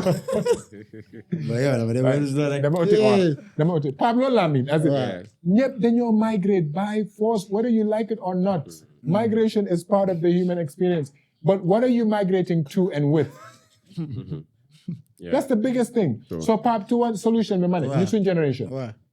No. we should forget about prosperity. so ñi dem si generation ñu suñ doomi right how do we prepare them with the skills the discipline and the willingness to learn ba nga xam ne any dëkk boo leen def si àdduna bi dañoo tekki that makes sense. that's the biggest difference su ko defee migration tamit du nekkati Europe right du nekkati Europe xam nga Omar fu mu nekk nii su nekkoon ne ok la say Inorex dafa dem ubbi pharmacy yéen ñaar Kenya right you have a pathway to migrate immediately to Kenya yeah. because yaa ngi dem a skill set right physiotherapy same thing yaa ngi understand it's because you have a skill bi soo ko amee you should migrate to a place where it's greener pastures. If not, it is not normal. Both Father and Domi Adama, we were built as hunters and gatherers. Yep. Like I guess even soon mating pattern be, right, was built on góor bu dee uti. Wala moo delsi jigéen yu ko wër yëpp dañoo pare pour mun a mate ak moom because the more better you were in terms of a hunter, more security for the woman. True. It's in our nature, as in migration, demal nga uti, nga indi. Yeah. Doomi Adama noonu la ñu bindee. So the moment you cage a man from doing what his natural instinct is, dafa ut yoon by force. Waaye even back then, foog nga mun a dem rey dara pour indi ko. Doo dem toog rek nit xar wala dara ñëw rek dee sa kanam rek ne la anal. Foog effort bi nekk fa Pape. What a conversation with migration. We have to have a holistic conversation. How do we prepare our young people to migrate? Because migration is a right. It should happen. While migration could be within the continent, it could be within Gambia, it could be outside. Because if you have a skill set, you are more likely to be successful when you migrate. But it is a fool's errand. So this is the statistics. They should show it. How many the reality is nekon they count. So nekon they don't have tests. You follow 10,000 boy. Government will be one office hypothetically. For I fair 50,000. Now them fair application. You know paranga. Gal bang ni dema. You track you. Do you want a data? Do you want to send patterns? Do you want to send stories? People are gonna think twice. Because those say ya boko buka defasa. So how many law for fake kasi? That's not a pap. That's the reality. Because the thing is they're exploiting Gambian people. They're exploiting Gambian and African people because any opportunity the world has had to exploit us, they will do it, especially if we volunteer the exploitation. Because suneke yo demga illegally, ñu japala. Am nañ right pour def la lu leen neex. Doo si mun dara. Te loolu tey mu ngi happen. Comment into that. Right now, what do you think is the role of the government towards that? Because Who's the government part? Haral ma ñëw. Doc, xaaral ma daana suma question. Who is the government? Moo laaj question. Define who's the government? Loolu laajte ko gars yi li fi ne naka la. yow léegi yaa ngi laajte government. Who is the government? Xam nga government bi ñan la. Government bi nguur gi xanaa. xanaa yow doon nguur bi. nguur gi ñu amee dëkk bi. ñan ñoo amee dëkk bi? ñan ñoo amee dëkk bi Doc. yow bokk si amee nit ñi la boy. Man ne ñan ñoo amee dëkk bi fii am na ñu ñu jiite. Waaw ma laaj la dara. Waaw. Civil education. Waaw. What are the 3 branches of government? I don't know. What are the 3 branches of government? loolu time school fàtte nañ. yooyu time is pap yow. ama pap déglu ma yow. 3 branches sa naka la dimbale leen ñu pap déglu ma pap gis nga affaire nguur. waaw. yow si bii doo fi dem ay pap. waaw. turete bi. Pap. What are the 3 branches of government? xamuñ loolu. Pap yow si waaw xaaral ma explain la doon. ñun dafuñ naka la. history xaw ma. Civic education. This is a problem in Gambia. xaaral ma explain la. loolu. What are the 3 branches of government? Legislative. Legislative mooy lan. Judiciary. Legislative bi mooy lan. ak waaye dama laa wax rek. third one. Omar ñëwal si third one bi. Boy, man lii jànguma ko school de. lii jànguma ko school man duma history student de. Judiciary and executive. waaw Okay, okay, describe loolu. Lan mooy legislative bi? Pap da nga jàngali school. jàng loolu. man jàng ko bàyyi history student. ci history student dañ ko bàyyi history biology ak chemistry dañ ko bàyyi Gis nga Gambia ne pa bala xamoo xa askan bi. waaw. Loolu mooy suñu problème 101. Right? If the average Gambian mënut a xam ne there are 3 branches of government. donc loolu ñëpp xam nañ ko. non ba pare waxuloo ko. ñan ñooy legislative dégguloo ma ne la fàtte nañ loolu. xaaral ma explain la. exactly gis nga loolu. Okay, 3 parts of government. If you say the government, right? Lu ma la explain nii mooy. Because Gambians, they have a habit. They name the government, they think it's synonymous with the executive. Right? Exactly. You body saw the government, they think executive. executive right. MP, they're part of the government. I understand. Right? Judiciary, they're part of the government. Yeah. Right? No problem. So MP, they could ñëpp ñoo bokk ci executive bi sa seen party alignment. So lii is not a history class. jàngal ñu laajte ñu ay biology ay chemistry. I understand branches woo executive woo legislative woo. Okay, no problem. Governments. Xaaral ma explain donc fii dëkk bi tey sooy wax. Ok man suma question bi soo ma déglu woon ba ma daaneel. So executive bi. soo ma déglu woon ba ma daaneel di nga xam fa laay waxee. Wow. Man my question was there are thousands of Gambians that are currently dying trying to cross the sea. Yeah. And many are still dying. Also, a lot have been detained and arrested in overcrowded places in those countries. Now, lu may laajte moo nekk lan moo nekk role of government, executive woo, being legislative woo, being one of the branches woo. What is their role? Because such citizens who migrated from this country, You know the role? ñu jàpp ko foofu noonu in overcrowded places, unsanitary conditions, without food, limited water. Bad conditions loolu government bi am na si. am na executive am na legislative am na judiciary. ma laaj la dara. waaw. You know the role? That's what I wanted to know nga ma laajte history class. Bokk ma si government. Waaye lu may wax mooy. waaw. Nguur or dëkka the government because the government are the people. Wax naa leen ne yàlla daf dee seepi si nit yi. jox leen government. Nit si suñ change government bi daf dee change xalaati nit si suñ change government bi xalaat bi dafaa change.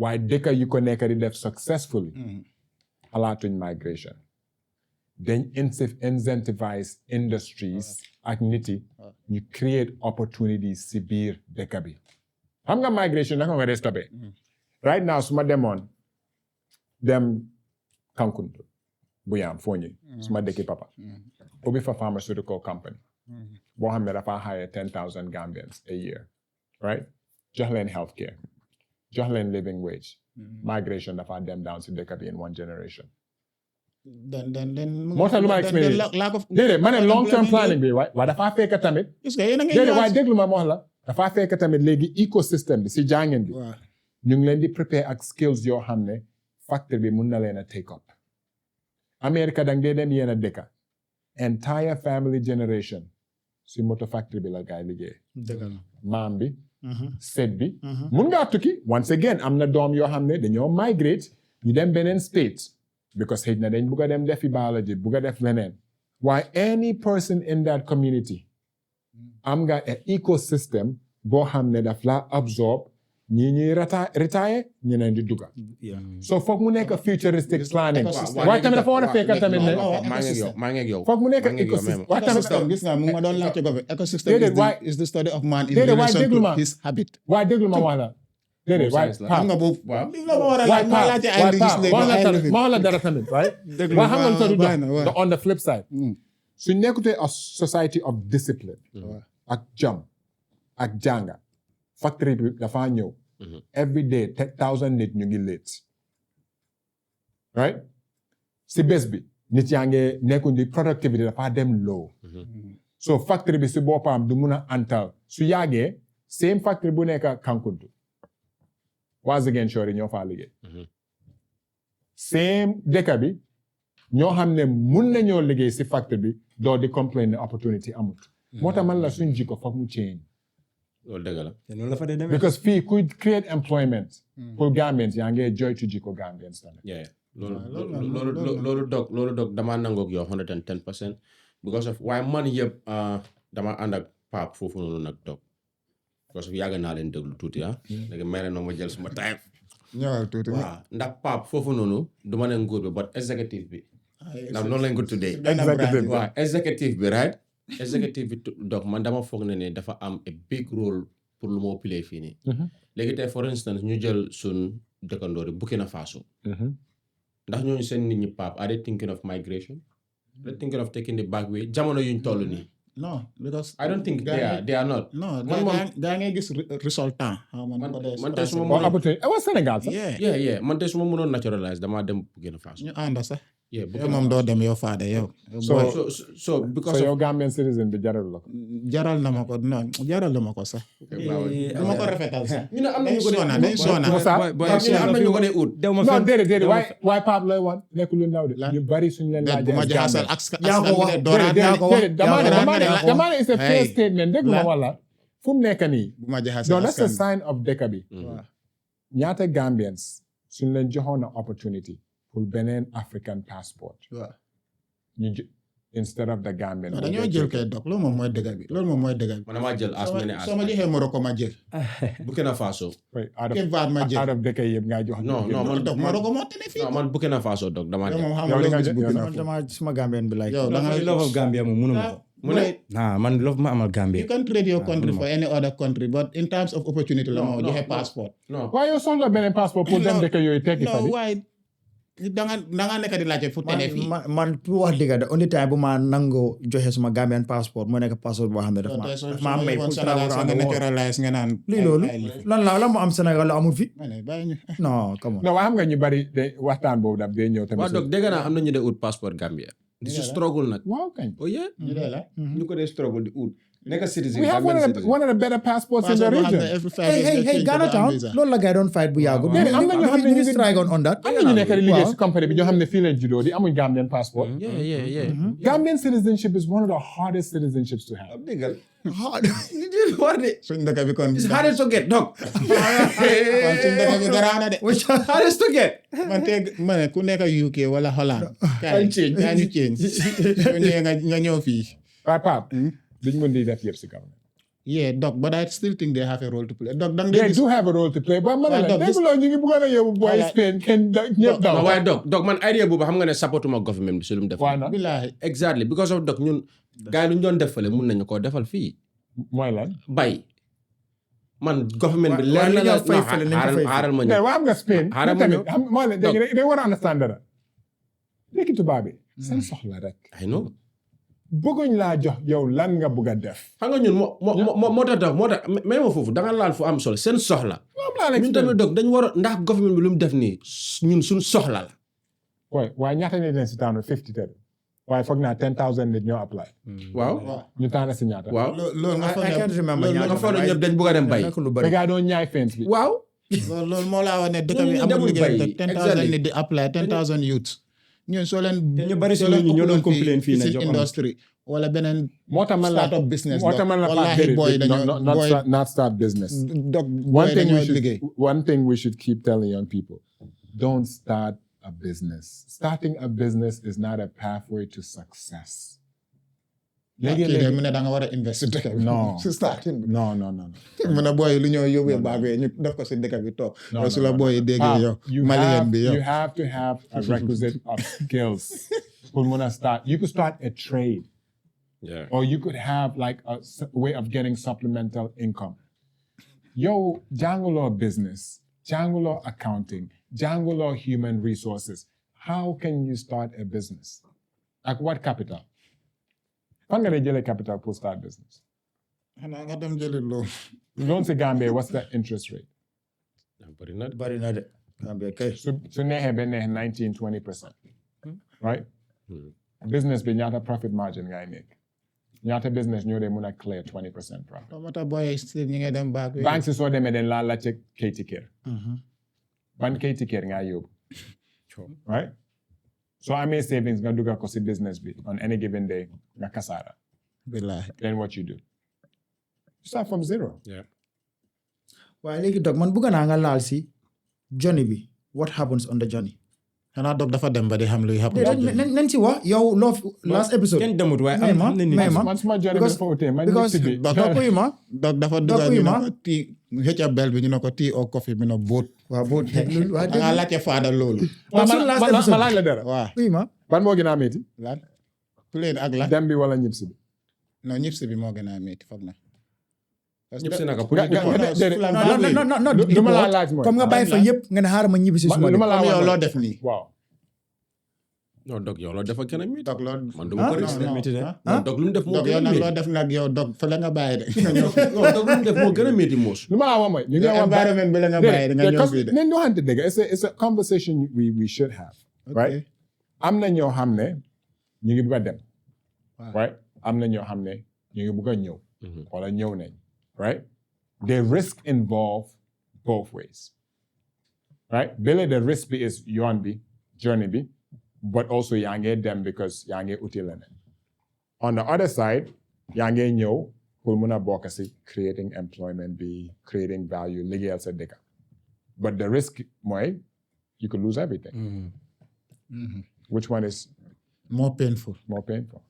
I think coming back because coming back you sacrifice everything that you had. because you are already established nga war a Exactly nga ñëw just to contribute towards. du ma naw everything sacrifice and everything that you have. because sooy dem tamit yaa ngi sacrifice. li loo fi sacrifice bàyyi. la mooy loo fi sacrifice paase ngay bàyyi.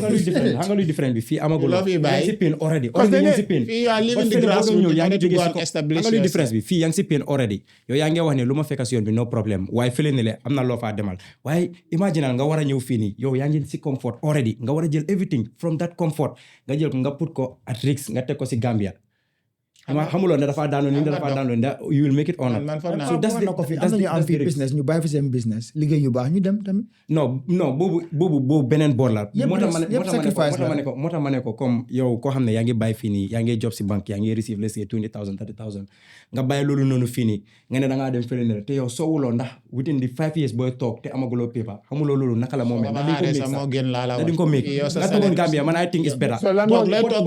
bot si dog bu ma wax nii bii nii is different because dog mi ngi comme let's say mi ngi jógee si comfort mu jël comme loo xam ne yaa ngi toog loolu tuddee comfort loolu la leer na si comfort da nekk foofu non déedéet koo xam ne dafa ñëw fii ne donc mi ngi déglu ma ku jógee fële ne le mu ne dafaa ñëw ibbi business fii nii pour jàppale youth sami gis na dëkk bi fii naka la mel mu ne ba ma ñëw lu ndaw lu ma mun a def ma def ko si dëkk bi fii nii xamal ne kooku at least am na dara si gannaawam right boo dafa jël loolu noonu instead of mu lay baak si loolu enjoy life am mu jël ko mu ñëw mu put ko at risk mu teg ko fii nii pour youth si xamul ndax dafaa daanoo nii si fu ne fi ndax dafaa daanoo fu naxare bi booy risk boobu dafa miti de yàlla tere su daanoo fu naxare bi booy xam nga loolu lan la yow all these years boo jël nga pour build that thing mu war a ñëw mu yaaxu booy loolu is crazy de that makes sense waaye Doc dafa ñëw because he wanted to contribute he wanted to leave a legacy in this country buga réew moo ko dugal si lii nii yëpp da nga waroon a toog foofu rek waaw da nga waroon a toog foofu noonu waaye ok it's painful cause nga dem ba establish foo nekk sa diggi doole nga bàyyi yëpp because of sa réew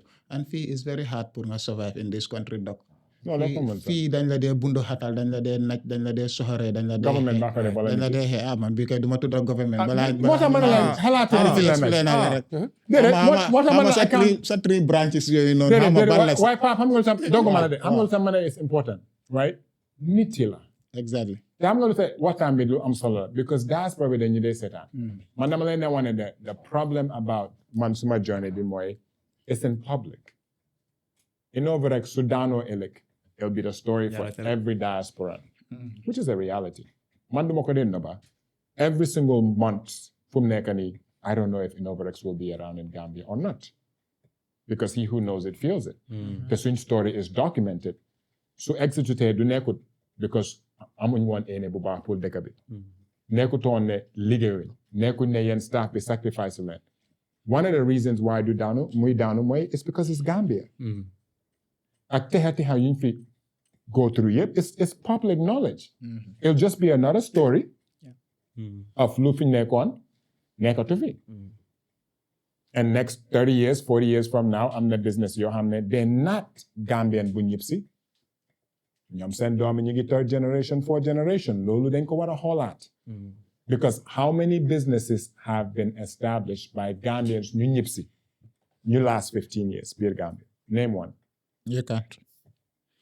The kasaare boobu moo gën a métti because then soo demee Gambia doo musa joxe gannaaw te ñu bari ñu ngi kasaare biir Gambia man I'll just be along the lines of many people yàlla tere yàlla moo xam waaye am na ñu ko dunda right so suñu wax Backway delsi bi tamit foog delsi am pour dëkk bi mun a am job creations because fu mu nekk nii if 100 companies like Innovarex happen company bu nekk mu hire 200 people ñaata nit ñoo am liggéey bari na yëpp right waaye ñaata company right ñoo xam ne amuñ Gambian behind them ñooy ñëw ubbi with the mindset of xama dem jox 2000 Gambians liggéey ndax gis nañ ko gisuñ ko Pape moo tax boo yaa ngi migrate soo moo de kii di laaj lan moo gën a métti ñëpp si bi moom moo gën a because of donc yow loo def ni am na sa morom yu bari ñu ngi foofu noonu ñi bëggoon nañ koo def but ñi ngi contemplate kon dama leen wax ne bul ñëw ñi ngi contemplate bul ñëw man suma brother bëggoon na ko def but still mu ngi xalaat bum ñëw ndax bëggut a bàyyi lu mu fa am yëpp ñoo war a toog fii nii xam nga establish at the end of the day mu nekkaat si yeneen te yëpp ngaa ñaaka ñëpp ngaa yaaka te am na yeneen booy tamit comme ñoo xamee ne jël nañ Johnny bi Backway bi ñu dugga ñoom soo leen dee waxtaan ak ñoom dañ la dee wax ne su doon tey man du ma jël yoon bi ndax nu ma ko fegoon fii melut noonu ok gis nga perspective boobu Pape dañ la ko dee wax yaa ngi dégg am na ñu xam ne tamit su doon démbala dañoo demaat non understand naa Pape waaye am na ñoo xam ne Pape they are very honest dañ la ko dee wax ne booy man su doon tey la yoon bi du ma ko jël ndax man nu ma fegoon Europe ak lu fi nekk nekkul benn still moo gën fii nekkul benn because of Pape xam nga lu xew yow tey fii Pape sa mobile bii nii boo ko doon jënd da nga fay cash and carry te fële day depend on loans te soo tëddee doon nelaw yow tey Pape soo tëddee ameloo kenn bor ameloo kenn bor moo tax ñu ko dee ay golden handcuffs musuloo dégg loolu gis nga la leen fi wax yëpp nangu naa ba whatsoever might be the case is by miles better than he Pape lu la teree dem man loolu laa bëgg nga déedéet Pape du mën a dem Pape mu tekki ba pare kan fan laa dem yow tekki nga di tekki nga donc su last episode bi Pape mu ne lu ko teree dem daf dégg ne gaal yi daf am liir yi jooy guddi waaye yow naka laa tekkee you're a success story you are a better success story than I am. non doc bàyyi loolu doc déglu ma wax la faram-fàcceel waaw. déglu ma wax la tëjal yaa déglu ma wax la bul tax gars yi par ne tekki naa déedéet non déglu ma rek ma wax la Tekki nga- déglu ma wax la déglu- right yow sa journey it's a more authentic Gambian success story yow soo tëddee guddi léegi right am la kenn bor am nga jabar yaa ngi am family bu la love yaa ngi am liggéey boo xam ne yaa ngi see sutural sa boppa socially you have a good social system wéetuloo you're successful nga ne gratitude is the sign of a noble soul right xam la no xaalis. da nga tekki ba pare gis nga xaalis money only solves your money problems waaye ba am na si solo right am na solo de but it's diminishing returns because alal nekkul loo dee laal alal si sa xol bi la that's right sa spirit baa dee rich du xaalis da nga tekki amiin because yow wax fu mu nekk nii doo dee musa eewu suba di xalaat ndax di nga lekk dara xam nga foo tëdd every single guddi yaa ngi am jabar boo xam ne yow mut nga Gambia fii nga dem ba mun a takka jabar da nga tekki man I had an opportunity pour dem jàngi America I should be what I am suma waajur yi dama jógee si privilege moo tax ma mun a ñib si because suma waajur yi dépenduñ si man pour lu ñooy ndeewoo lu ñooy añee lu ñooy reere lu ko mooy du ma mun a ñib si yes moo tax dama dee wax nit ne bul ñib si su nekkee yow sa famille dañ la yaakaar toogal foofu nga daan sa doole because du ñëpp a mun a ñib si so man fu mu nekk nii yes mun naa ñaaka everything but I could start over again I'm 40 that's right I have a professional degree every single day I know I could make at least $80 an hour ëllëg right so lu ma ñaaka yëpp I could get it back so I have also a trade boo xam ne man the moment su ma duggee biir America sol suma white coat bi I go back to being right so I understand my privilege moo tax ñu ne wax waa diaspora yi suñ ma koolee dama leen de wax ne bul ñëw parce que man xam naa lu tax ma mun a ñëw waaye tamit xam naa lu ma fi fekk loo xam ne mun ngaa ñaaka everything loo mus di liggéey ina bu leen ko fan like that and you do it publicly te nit ñu la taacoo ñu la jaajëfal if it's lonely it's lonely te naxar boobu noonu da nga ko dee jël teg ko si dëkk bi because da nga dee xalaat ne su nekkoon any other dëkk it's impossible ne duma ko make te loolu du government system bi moo du dee yaatal ñoo xam ne dañ dee ñib si so man bugguma aaxi kenn ku ma laajte dama la dee wax ne man ñëw naa lu ma fi fekk dama la dee wax ne man def naa ko waaye bu ko def nit man maa la wax nga def ko because unless nga paree ñaaka everything your family life your social life your financial security nga ñëw def ko fi ba pare nga ñibbi mun ngaa ñibbi with zero actually in a deficit because nga amel nit ci bor and it's just a reality you guys work in the company over the past few months gis ngeen ko we've had to let go of staff we've had to cut down our hours suñ bagage ñu ngi ko téye airport since last year mënut a génn all these things is not because mënuñ suñ liggéey it's the cost of doing business so just going back to unemployment rates fu mu nekk nii how many people that used to be employed at Innovarex 3 months ago are no longer unemployed at Innovarex not because bëgguñ leen a employ waaye mënuñ ko that makes sense xam nga lu ma mean so we have to have that honest conversation anybody in the diaspora su nekkee sa family yow la yaakaar toogal nga continuer di ut soo ñëw tamit bul yaakaar ne danga fay jëlee dara ngir yàlla because xam nga yaakaar su tasee si nga dee gën a am na xar waaye su loo dugga amuloo si yaakaar loo fa fekk rek baax na ne ngir yàlla la it's a different mindset loolu Gambia la utee nag because yeneen dëkk nit yu nekk di ñibbi ñu ngi over tekki Sénégal diaspora bi ñu ñibbi di ubbi business ñu ngi over tekki xaalis bi dafaa génn so ñun tamit dañu war a gestuwaat pour seet lu tax Gambia ñu nekk si biti suñ ñëwee fii nekkuñ di ko meek waaye ñu nekkul Gambia ñu ngi ñëw fat ñu meek ko te ñooñu soo xoolee seen compagnie 40 nit sax duñ leen dee employ ñun ñëpp si ñoom leen dee joxe suñ xaalis suñ duggee duñ fa dee gis Gambia so how do you solve that so don't you think government have a role to play yes government has a role to play but ndax nit ñu ngi bàyyi seen xel si loolu executive bi Pape. executive mi la lu te wax naa la bul dee wax government executive bi. parce que député yëpp si government bi lañ bokk ñoom ñoo dee jagal luwaa yi di waaw ñoom ñëpp si leen bokk right Doc, how do you think we can better support migrants and returnees in the Gambia psychologically I think anybody who goes backway is going to live with trauma for the rest of their life so 10% dog. loolu mos a nekk nit yeah exactly no dog. because gis nga yoon bi right gis nga anytime you go through a difficult journey right be it positive or negative. Dafa mel ni the same thing. And what I'm telling you guys the contrast, right? Ku dem trauma boo dee face ak ku ñib si trauma boo dee face doo dee musa nekk benn nit. And you know the interesting thing is ku nekk sa perspective of Gambia si migrant bi moo tax nga ne baa ma génn fii waaye ñu ñib si tamit the perspective of Gambia moo dee tax ba nga ne fii duma fi musa delsi. It's the same common system. Ma repeat lu ma wax. Kuy dem, right? The perspective. Lu tax ngay génn Gambia ne fii dama fi war a génn, right? Kuy dem ne fii moom dee sax moom a ko génn, right? Ak ku ñib si ak tas yaakaar bi ak loo fa dee fekk ba nga ne fii dee rek mooy tax ma ñib si fi. The common denominator is suñ Gambia bi. Yaa ngi understand? From a perspective So loolu fekk standpoint. change it pour prosperity mu nekk loo xam ne mun nga ko fee am ba doo tax nga dem ba pare mun nga ko fee ut si nga am ko problème bi du change.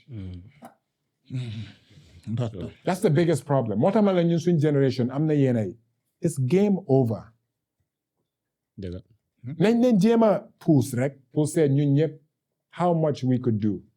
Why don't you want to guess what a 10-year-old Gambian, how do we make sure a 10-year-old Gambian never has a reason to leave Gambia? How do we make sure a 40-year-old Gambian who has a professional career automatically comes back to Gambia to work? Because I'm the decker you achieve lolo. Yeah, centuries behind. I mean, Rwanda, demal Rwanda. Rwanda nga am métier. Nga buga ñibsi. Government bi loo buga nañ la ko jox. Yaa ngeen ñëw. Soo ñëwee dañoo ne Ibrahima kii métier bi la def kii suñ ko dimbalee dafa indi 10,000 jobs. Loo soxla. That's logical. Taxawal Sénégal sax ñu ngi koo def. Ba pare 10-year-old bi doon nañ di xam ne Ibrahima industry bi dafa soxla 500 new employees a year. Nga dooree pipeline bi primary school. Based on industries. Xam nga lu ma mean? As in from primary school, yaa ngi gis ne ñi ñooy suñ sector champions yi automotive industry bi, farming industry bi, pharmaceutical industry bi. Léegi let's build a pipeline of skills ñoo xam ne ñeenay after grade 12 am nañ liggéey ba pare. Loolu foog mu jël 10-20 years bala nga koo design. Donc loolu laa doon emphasize from the beginning. wala executive yi war ñu jàppale. Exactly. If that was Déedéet, waaye done, ndax or nit- if that was on the bàyyi leen di wax pipeline. executive. Gis nga loolu su nekkoon on the pipeline from the grassroots 10-15 years ago. Let's say by 2010 up to now. Achievement Xam nga lu sama ne baal di wax executive. Waaw. Gambia suñ design bi was flawed. Tubaab bi they did not prepare us when bu ñu doon jox Gambia to have industries. Fada ñan ñoo ñu joxoon Gambia. Boy, anglais ñoo ñu colonise on Man, obviously. ah. So, yeah, Xam nga ne français yi tuddee ñu jël ñu. France sax bëgguñu woon. Waaw France bëgguñu woon nag. Non dañ bëggoon a jox Gambia français yi xam ngeen loolu. ñooñu français yi ñooñu waroon jël waaw nag. ñun ndikoon time bi dañu Def ko Sénégal rek. ndikoon dañu doon But it's not too late. ah Doo vote loolu. Republic of Senegal bi. Why not? ok Why not? Would you vote? Okay. Dañ ko Yes vote. for Republic of Senegal. Oh, yes. pour lan Pour ñu bokk Sénégal. Why No, not? no, no. Vote in. No, 110%. no, I'm in for it. Fatima, Waaw, dama- Republic of Senegal bi. no. Majority Parce says que no. yow de dafa ko 100% yes. 110%. Man, add naa si 10. Father, that's a plus. No. 110%. plus. You know that's a conversation we should be having. That's Exactly. a plus. Okay, why no? okay, Ibrahima, why jël ma no? reason bi jël ma No, no, reason bi. yeah, why Why no? no? Yes. waa ñun. Waaw. Sénégal lu ñu liggéey ba àgga fu ñu àgga xanaa ñun mënuñoo def noonu. Yow suñu joinee leen waa du foofu. Loolu is going to be Dama a ne, stepping stone do towards we do the young people about migration?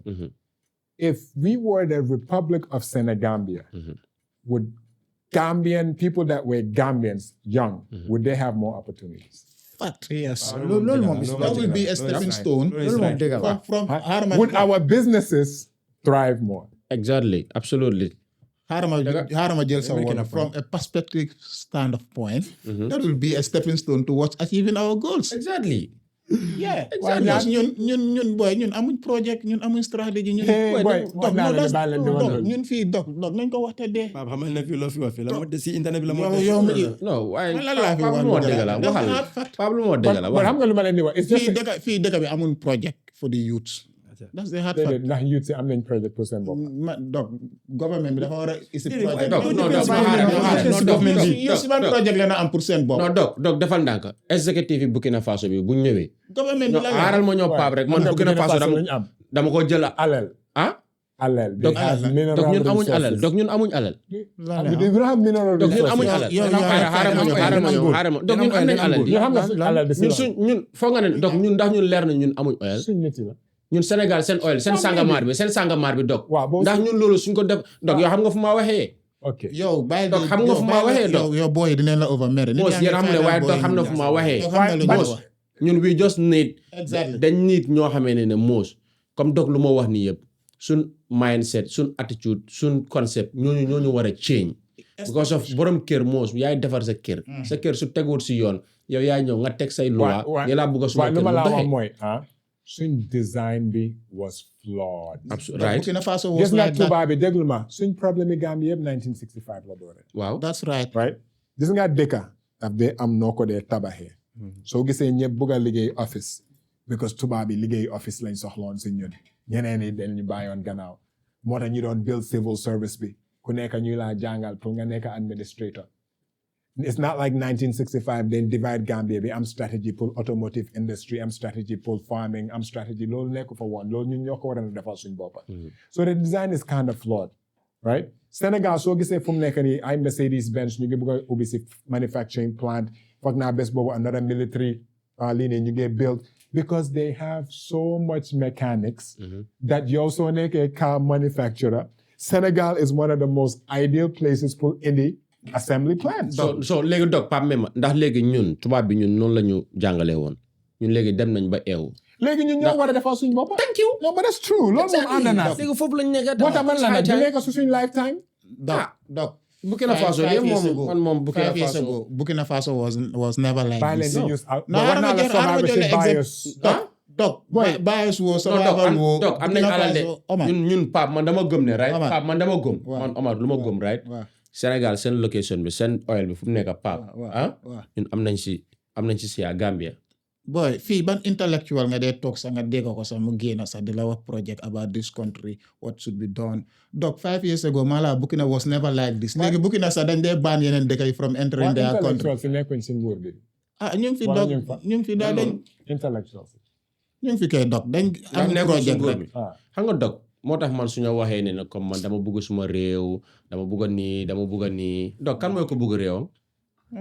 yow tey suñu fi ñëwee ñaar ñi toog fii di wane ne dañ bëgg a Gambia ñi bëgguñ Gambia. ñi suñ ko bëggoon dañoo wax dëgg bi. bëgguñ dara yow nga seet country xam nga lan mooy bëgg a Gambia. nga seet Gambia lu ko yokk kanam. nga dem ak moom loolu. ndax ñun léegi comme donc ñu ngi ko fay intellectuals ñooñu ndax ñooñu noonu lañ dee liggéey ñoom luy yokk Gambia kanam moo leen itteel mbala ñoom lu leen a yokk kanam. fii mun nga fii ne 2-3 projects for the youth. man lu ma dee wax fii dëkk bi dog fii lañ fi waxoon ne dañoo def Sénégal Géejawaay sax laa la wax sax benn gox sax they have project for the youth fii nag benn project am ngeen man suma policy a map come on and a mirror map mirror woo dog project dafa war a map and mirror fu ñooy dem kii moom dafa war a leer waaye dañ war a xool gis suñ boppa seen ndax ne mun nañ dem si yoon executive yi ñoo amul map ak mirror ni dëkk bi de wax naa la government 3 branches la dañu delloo history class papa social studies de science student nga moo tax xamuloo 3 branches of government boo diggee ecosystem ma ne la is the study of man gis ngeen problème yi suñ education dara baaxul ñu laajte ñu si balance dafa ma so xamuloo luy balance sheet balance sheet ñun ko dañ ko dee déggal nii rek balance sheet ñun ko laaj ñu i chemical symbole yi. waaw gisoo. what is ecosystem ma laaj la de la. what is ecosystem donc xaaral ma laaj. so yow yaa ngi wane booy dañ bugg a dugg business. pap nit booy mësuñoo gis profit and loss statement sax. kii mu ngi insist on business. non kii nga war a wax nangu foofu am na ñu jàngut. waaye saraxulee for example. jànguñ business. waaye déedéet lu ma miin mooy. non yéen xam nga dog ñi ñu nekk di yow la nga miin a jànguñ business toog classe jàngal leen ko. ñoom seen parents ñi ngeen dem ak ñoom everyday loolu jàngale di jàngal nekkul loo toog classe rek nga jàngal ko. inherit sax. inherit. waaye ba léegi those people are not building companies. waaw. moo tax man la we need companies not businesses right we need companies moo dee yóbbu dëkka loo xam ne is more than one person am na ñoo xam ne xam nañ business meaning how to multiply money, how to hedge against risk. Tey $10 la am dama ko dugal fii dafa génn si as $15, right? Loolu utee na loolu day jagat dëkka. We need companies, systems ñoo xam ne yow mun ngaa build something loo xam ne yaa ko door mu dem ba di hire 200 nit all year round. Te mu ngi make enough ba nga xam ne yaa ngi grow nga jógee from 200 nit to 250 nit to 230 xam nga di dem. Loolu système la dee require loolu project la dee require. doguma la de tey yow sa project bi Innovarex wallahi su nekkoon Sénégal ou Egypte ou Morocco government bi ñoo laa baax. waaye déedéet man gis nga non dama laa jox exemple bi rek. With that initiative you had with that project ak contributing factor boo. It could still happen in Gambia. especially during the COVID boy Omar yeneen dëkk yi boy nguur gi ñoo laa boot. doon na ma dara waaye ñun nguur bi Pape dañu boot ba pare. bàyyi leen di wax nguur bi xam nga. non executive bi xoolal. yaa ngi sa branches. xam nga sama ne bañ. waaw right nag bu ma rey. because executive bi. right nekkul ñu dee yaxa si biir dëkk bi de. maa leen di wax lu am lu mut sek laa leen nekk di wax. dëkk bi ñu la dee sonal. waaw may ngeen. nekkuñ si executive bi. executive bi mun nañ laa éene lu baax. ànd naa si li nga wax bu baax. right te executive bi. man déedéet dama dee wax ne. non li ma wax gis nga man déglu ko. I don't care about niti politics buñ dee wax sooy run business. you cannot be even political. executive bi mun nañ laa support ba fu support am te man su lu ma gis. musuma ñaaka support si executive bi because lu tax ngay bañ Innovarex as an executive. ñu dee yaaxa si dëkk bi nekkuñ si government bi. place yu ñu leen dénka leen dee jël wéeru si kawam ba pare nangu koo xam ne amul place Gambia mu ëppal ma place biir Gambia. te loolu executive bi duñ si xam dara. maa laa wax mu seeg bëgguma wax yëpp waaye man lu ma laa wax mooy executive bi dañ dee éenee Gambien suñu teg. mun nañoo gën a support waaye problème bi ñun as Gambians ñaata place ngay duga ku nekkul Ismaila duga fa right ñu gën a yombal ku nekkul Ismaila te ñooñu duñ leen musa votal ñooñu président oo ñëw dem seen place yi ñu ngi fa soo ñuy liggéey système bi sax ñoom ñoo la gën a xam loolu moo tax ñoo ma ëppa doole suma own dëkk. Pape nangu nga wala nanguwuloo. nangu naa. so da nga war a bàyyi xel.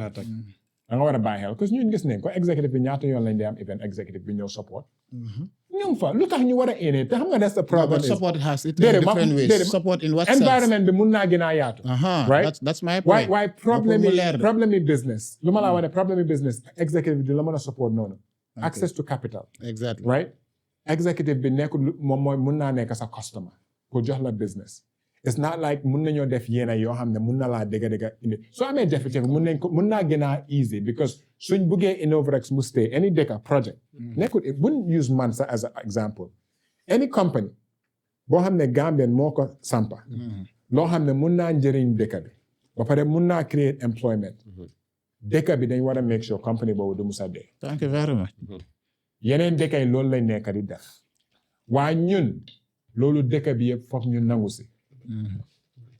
That's the biggest difference. Sénégal demal nga jéem a daanal Dolima. Dolima. soo bi. waaw. Fada xam nga ba. jógee si biti nga ñëw nga bugg a daanal Dolima. da nga foog ne loolu executive baalaale non dëkk bi du doo foy man seen boss la. True. ñu ngi ubbi factory. yu du jeex ñu ngi create employment. ñu ngi export Dolima biir Gambia fii. project bi du musa dee.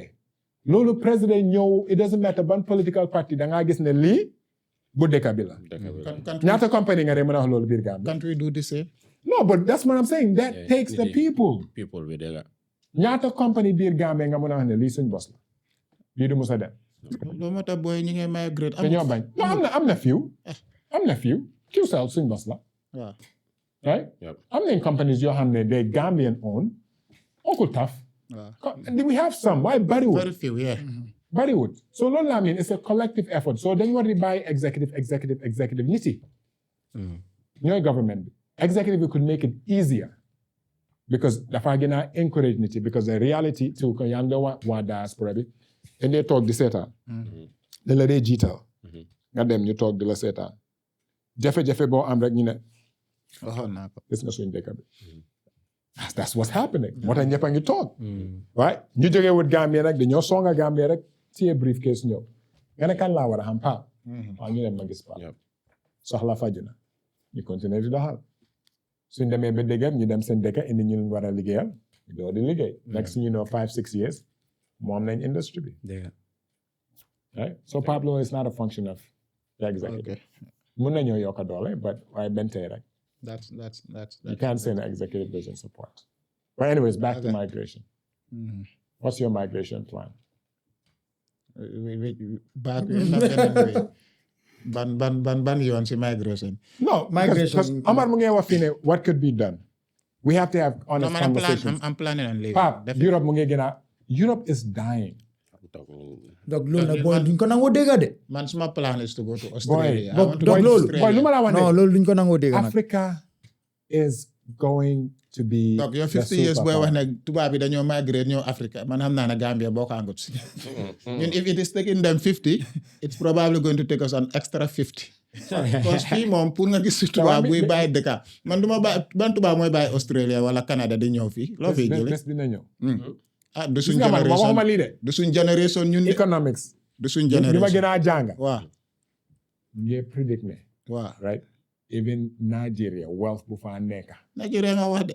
waaye lu sax Nigeria mën a am One state in Nigeria is 10 times bigger than the ba pare Gambia. nga bay yow yaa ngi vote for Republic of Senegal bi waaye ñi ñu ngi vote no That's part of our problem. ñii dinañ vote bul woori waaye man dog man loolu moo xam naa ne tubaab buy ñëw fii moom man su ma la déggee naa la digal. at waa tubaab yi ñu ngay ñëw di tubaab suñ jaaxlee fuñ 50 dee ñëw years to come moom. ma laaj la de tubaab in history of tubaab Waaw. suñ amutee fuñ dee ñëw Africa yéen a tax Africa they have their choice dañ nekkut fii de. déedéet waaye loolu Afrique lañ wax Pape bu ñu génnee si Afrique boo waxee dañoo ñëw ñëwaat kañ fii lañ ñëwee di lu ñëw ut si fii seen alal bi naka lañ ko sampé lu ñëw ut si fii déedéet waaye Pape history in class those days. history class donc bul toon campé bi to history tey laaj nañu fi branches déedéet waaye migration la of government léegi ñu ngi dugaat di benn. Mongo Park nekkutoon migration waaw Sunjata Keita and Sumanguru Kante na. Pape xam nga lan la. déedéet ban batul la. ñooñu nekkutoon illegal migrants ñooñu nekk No, but those were Where they Sunjata live- Keita ak Sumanguru Ma ne, Kante. Pape. Battle of Kerena in 1235. Pape Déglu doog Mongo waay. Park waaw was he a legal migrant no naay huh naay. so ñan ñoo start illegal migration ñoom la ñoom Alvisto Kadamosto bu fi doon ñëw di donc di leen yóbbu yóbbu di taga nit yi di di taga yóbbu. nit ñi di leen dugal si boot yi Yeah, loolu moo nekk di Battle of Sunjata Keita ak Sumanguru Kante. Since those so days. tubaab suñ Pape man loo ma si xoolee lu ma si doon. No, for ramassé na xam nga Right, history. bye bye. okay so yes no questions what could be done honest conversation about the reality in Europe is it happening enough are horror stories been shared out loud no right te xam nga ne góor ma wax la dara si góor ñun ñëpp xam nañ ko am na jaar yu dee góor jaar du ko musa nettali parce que gàcce la man am na ku ma siyaa story right suma xarit la ñoo yarondoor pap xam na ko Farafenni you know so moom Turkey la demee so bu mu demee through Turkey ñu defal ko visa process am bi fii everything so mu board plane bi mu laan Turkey so gaa pick ko so buñ ko puggee ñu yóbbu ko si base bi not knowing ne moom dañ ko jaay so moom xamutoon mu dem si base bi fekk fa i nit ñu ne ok fii la taxaw leen toog leen ak yooyu noonu ndeke ñooñu dañ leen jaay dog pour ñu dee jël seen kidney si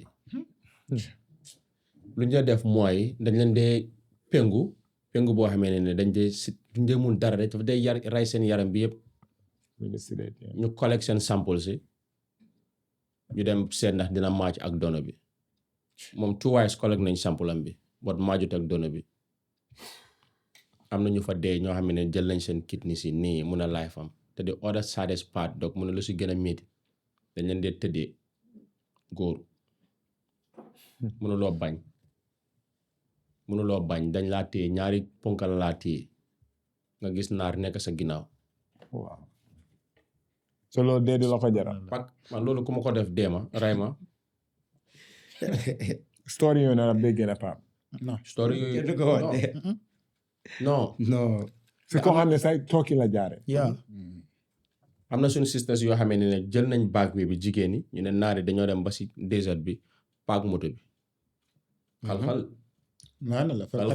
ñu ne suñ liw rek doog suñ ma ne dañoo am ak time cepey or else duñ continuer da nga gis booy ñoo dee wàcca raab cepey cepe yu bëri ñi ngee duggee out ak biir da nga wàcca raab cepey booy yu foofu noonu dog gis nañ ñoo xam ne turu di journey expérience nañu naari tee nañ leen ñu sut leen live ñu dee ñeneen ñu simi leen di jël nylon bag di ko toxal seen yaram yi taal ko di ko toxal seen yaram yi ñeneen ñi castré nañ leen si prison bi foofu noonu so all those things are happening yoo ñoo xamee ne booy nekkuñ di ko explain but foog nga am koo xamee ne he is very honest mu mun la jaaral lii so ku dem through loolu Pape dina mos a nekk nit no xam nga ñaata nit moom is one of the xam nga ñaata nit la gaay jàppa si diggante out bi ak Gambia si yoon bi rek ñaata nit leen jàpp because suma benn boy kooku noonu moom tam dafa lokki bu ko gaay téye comme dafa dem si yoon bi gaay jàpp ko naar yi so bu ko gaay jàppee gaay dañ doon dem si gaal bi so seen gaal bi naar yi seen gaal bi ñoom seen sib bi mu téye ko mu dellu si ko so ñu seen ñëpp si seel bi so mu ne seel bi soo fa duggee mu ne comme dangaa dugga nga gis foofu mu ngi am dim lights mu ne moom comme voice yi nu mu dee échoé moom óor na ko ne thousands of people waa hundreds of people su ñoo fa nekka because comme ba pare foofu mi ngi am head boo xam ne moom mënut a understand gaa jël ko rek jëm ko si benn seel so mu ne moom nekkoon na foofu almost like 2 days lu gaa yi day chop comme mburu yu wow la gaa yi day toog rek jam te foofu place bi mi ngi moodi mi ngi mu ne xam nga loolu feebar naka la lekka lu tilim rek sax mun na laa rey so mu ne foofu la nekk for like 2 days then after luckily mu ne dafa toog rek gaa yi door seen bunta bi keng gaa yi génne ko so bu ko gaa yi génnee kooku noonu mu ne dafa lifin soxla ko xam ne dafa mën a defar comme satellite den si la ko gaa yi yóbbu and luckily moom booy bu ko gaa yi yóbbuloon kooku tamit mi ngi fresh Gambian la xam naa dañ gis ne ñi ngi healthy bàyyi ñu yóbbu gaa yi job kooku tamit soose la moom déggut soose nag so mu ne bu gaa yi yóbboo gaa yi dem ba si këri naar bi bàyyi gaa yi mu ne mu woon gaa yi lu gaa yi di job si satellite bi moom mu nekk si famille am si suuf so moom si la wax kooku noonu booy man xaw ma de waaye suñ may rey neen ma rey si yoon bi waaye du ma dem delluwaat si sel boobu noonu foofu lu ma fa gis is horrible kooku di ko wax si soose yi naa nga am nii moom du dem mu ne ko booy soo fi toogal so moo nekka lifin ñu gaa yi de étage noonu rek benn lifin la waaye dañ ko étage si kaw so noonu la wàccee jom si këri beneen naar so mu gis foofu noonu loolu xajam bi attaque mu ñëwaat si lifin bi so noonu la dawee straight mu ne moom mënut a xam ñaata minutes wala hours la daw moom kay dafa daw bi àgga place boo xam ne comme lifin la comme àll bu ndaw la nii rek mu dugga foofu gis comme flower yu dee law moom dafa tore mu dugga mu ne moom kii awut na jaan mu fa wala whatsoever mu fa lu ko mën a rey moom nam safe from di naar rek noonu la duggee foofu noonu xamut kañ lay nelaw so dafa toog bi bu mu eewoo guddi mu génn gis benn moto mi ngi ñëw mu xalal laaxu sax foog ne lifin mu dégg ñooñu laaka bu gaay di laaka comme laaki mu ne comme moom according to moom comme soose la mel so mu xam ne ñii mais bi malien leen den si la ñaan ñooñu noonu kool gaamee ko mu génnee lifinam bi si drosam bi foofu nga sa biir lifin yi rek underwear nga day jiñ sa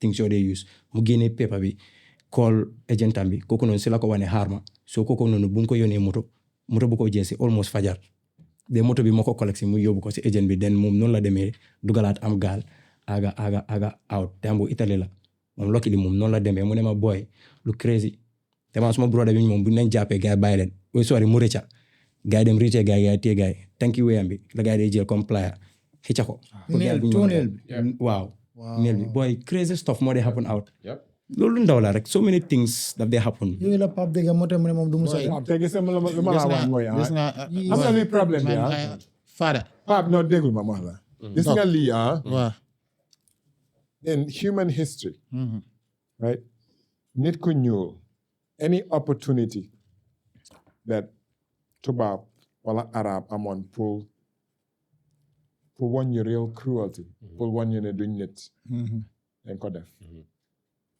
loolu doomi aadama rek ñu nit ku ñuul rek ñu ñoo ko defut ñeneen ñi any opportunity in human history pour mun a delloo système bu fa nekkoon time because loolu yaa ngi describe something time is slavery there's no difference loolu ak slave trade bi lan moo si utee it's just voluntary slavery more than these stories we talk about survivorship bias it's just not to argue the one that aga mu call mu def dégg la gaa ñu ngi sutural seen family but at what cost te gis nga yaa ngi wax mbiri government gis nga loolu any dëkka def ko tubaab seet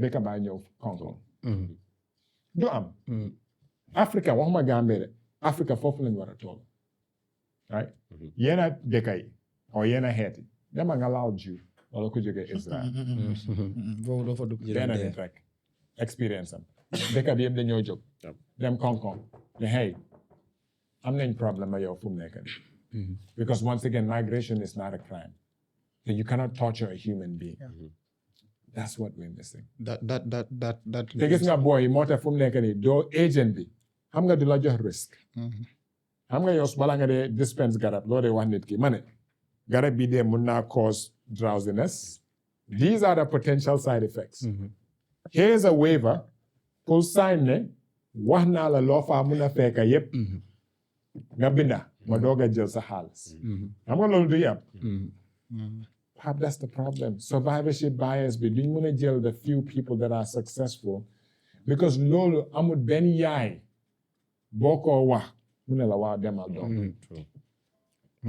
that's all I'm saying bañu ma dem bi de but not at that cost man okay I totally agree yoon boo gis rek there are risk factors you can deny it or run away from it I'm not trying to encourage backway in any way though I know in any journey that you are about to take you have to like bear the consequence because boy sa ñoo la gën a xam loolu ñoom am fuñ dee toll la dok am na foo dee toll in life yow you don't mind yow loo dee gis rek moo nekk tekki and suñ bëgg a eradicate loolu we have to go back to the grassroots and going back to the grassroots moo nekk ñu provide opportunities for the youths loo xam ne nii dinañu mun a téye si dëkk bi if not we can never stop this because dog dafa métti tamit nga nekk ndaw si dëkk with limited opportunities your chances of making it here is very what do you limited define as an opportunity opportunity dog opportunity nga mooy lan okay opportunity what do you do what opportunity to then succeed what in are this that? life yeah opportunity to succeed what's success success in any way what is the opportunity that a young person needs fu ma daanee dooleem rek lan mooy daan doon daan doole nga xëy am foo war a mun a xëy dem xëy dem def la dam liggéey liggéey pour def la pour dunda dunda pour def la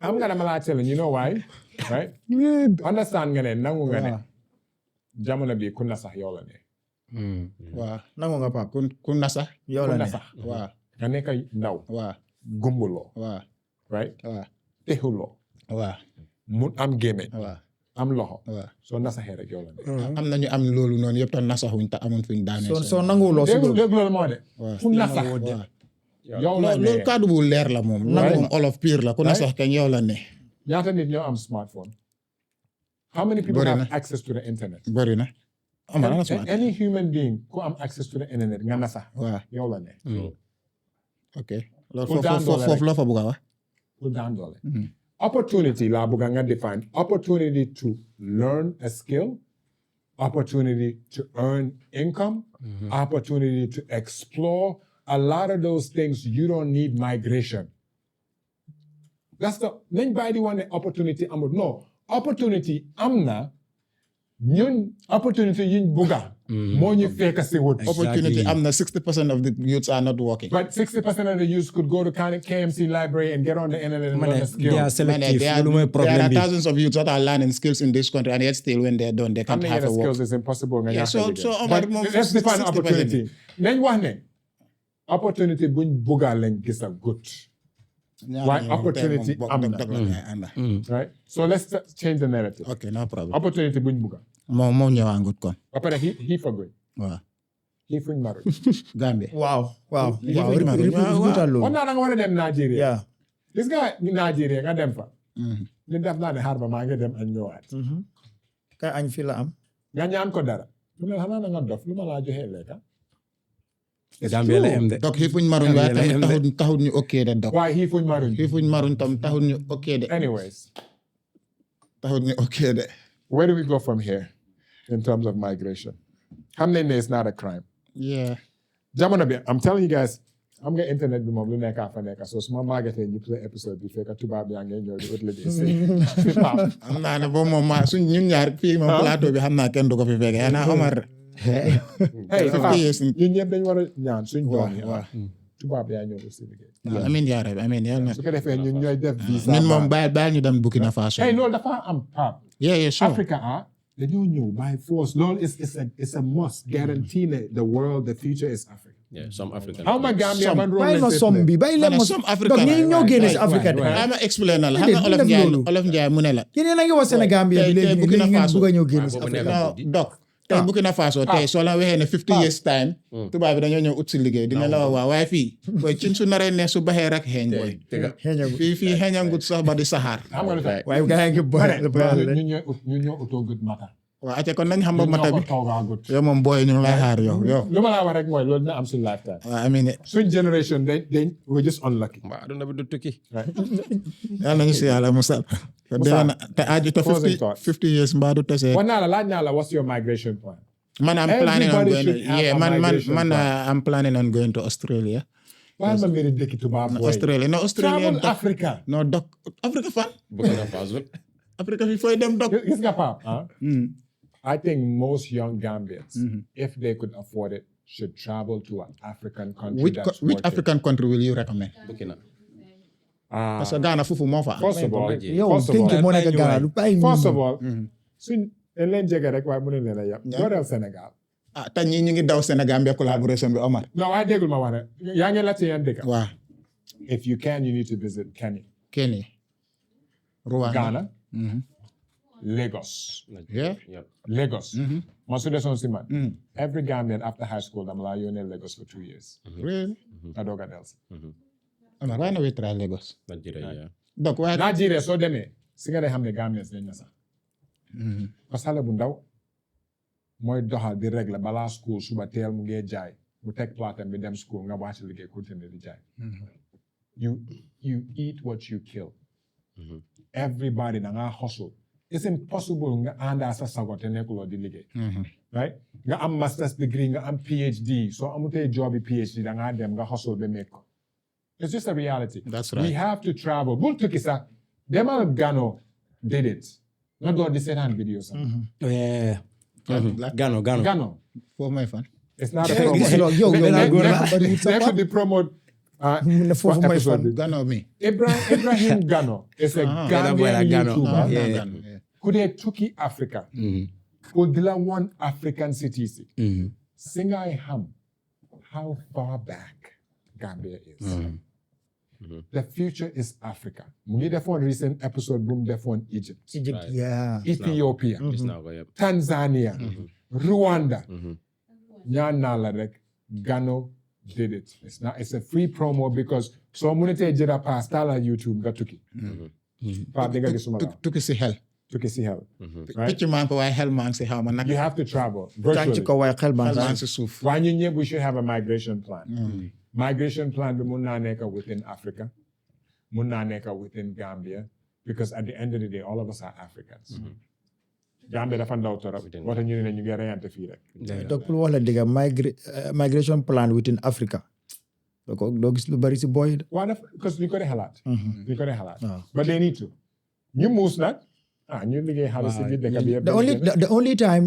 ñu ko nangu rek xëy na am na contract boo xam ne xaye nañu liggéey dem waaw bu njëkk bi waaye dem fekkaloo fa dara déedéet waaye am nañ boo yoo xam ne ñu ngi si yeneen industrie yi yeneen African countries lañ leen dem utee marchandise waaw ñawkat yi di dem Ghana di uti piis di dem Nigeria ñaata nit ñoo ko nekk man moom Morocco moom ma ne Nigeria sax ñaata nit ñoo nekk si business si dem Nigeria parce que Nigeria amul dara loo fa mënut a ut waaw right Morocco pour moom nga bëgg daan naa doole loolu kii su nekkoon su amoon gisoon loo xam ne fu mu nekk kii nga xam ne ñemeto tukki muy kii di wax ay invest dëkk bi 10 years waaye xam nga loolu génn fi mus ngaa gis ñu reject Gambian visa pour dem Nigeria non waaye foog naa dañu war a am trip to Nigeria no we have to travel yeah we have to anyways Why closing not? thoughts yeah what do you have to say to the youth youth yi kañ lu ma leen a wax rek dog mooy I'm not trying to like encourage going to the back way but then at some point dog foog nga jël risque bi lu may wax rek mooy nañ believe in ourselves believe in our how do you destiny define risk risks how do I define risks luy risk risks moo nekk dem jaayante rek dog of course yes gis nga xam nga soo waxee risk right what's on the other side no risk no reward right meaning foog nga sacrifice dara or nga expose sa bopp si dara pour mun a jël something else waaw what lay wax ne no risk no no reward reward waaw waaye reward su fa nekkutee risk bi jaru ko. So we cannot say just take the risk. Understand the risk and make a decision that puts you in the best position. Migration, taking the risk, is there a reward or not? Hold on. Migration. Taking the risk, is there any reward or not? Where are you You migrating? said if there is no reward. Damane, where are you migrating to and what are you migrating with? Loo xam ne soo àggee nit mun na see njëriñoo. You don't dox desert bi ak seen camels yi di indi whatever they were bringing to Mali. And doon dem Mali pour migration waaye ñu doon dem loo xam ne suñ fa àggee Malians dañ koo soxla. So young people, we should educate them about migration. Then one, it's not illegal, but prepare them for migration wherever it is too. But also paint the narrative, expose the risk. The story at the guy who was organ transplant victim, who was being drugged and sexually abused is part of the risk. The story of the human torture, people using pliers, pull the Guinness away is part of the risk. For our female sisters, aunts, and mothers, new deaf sex slave in Arab countries are part of the risk. So young people, then what have the lolu yep is a possibility.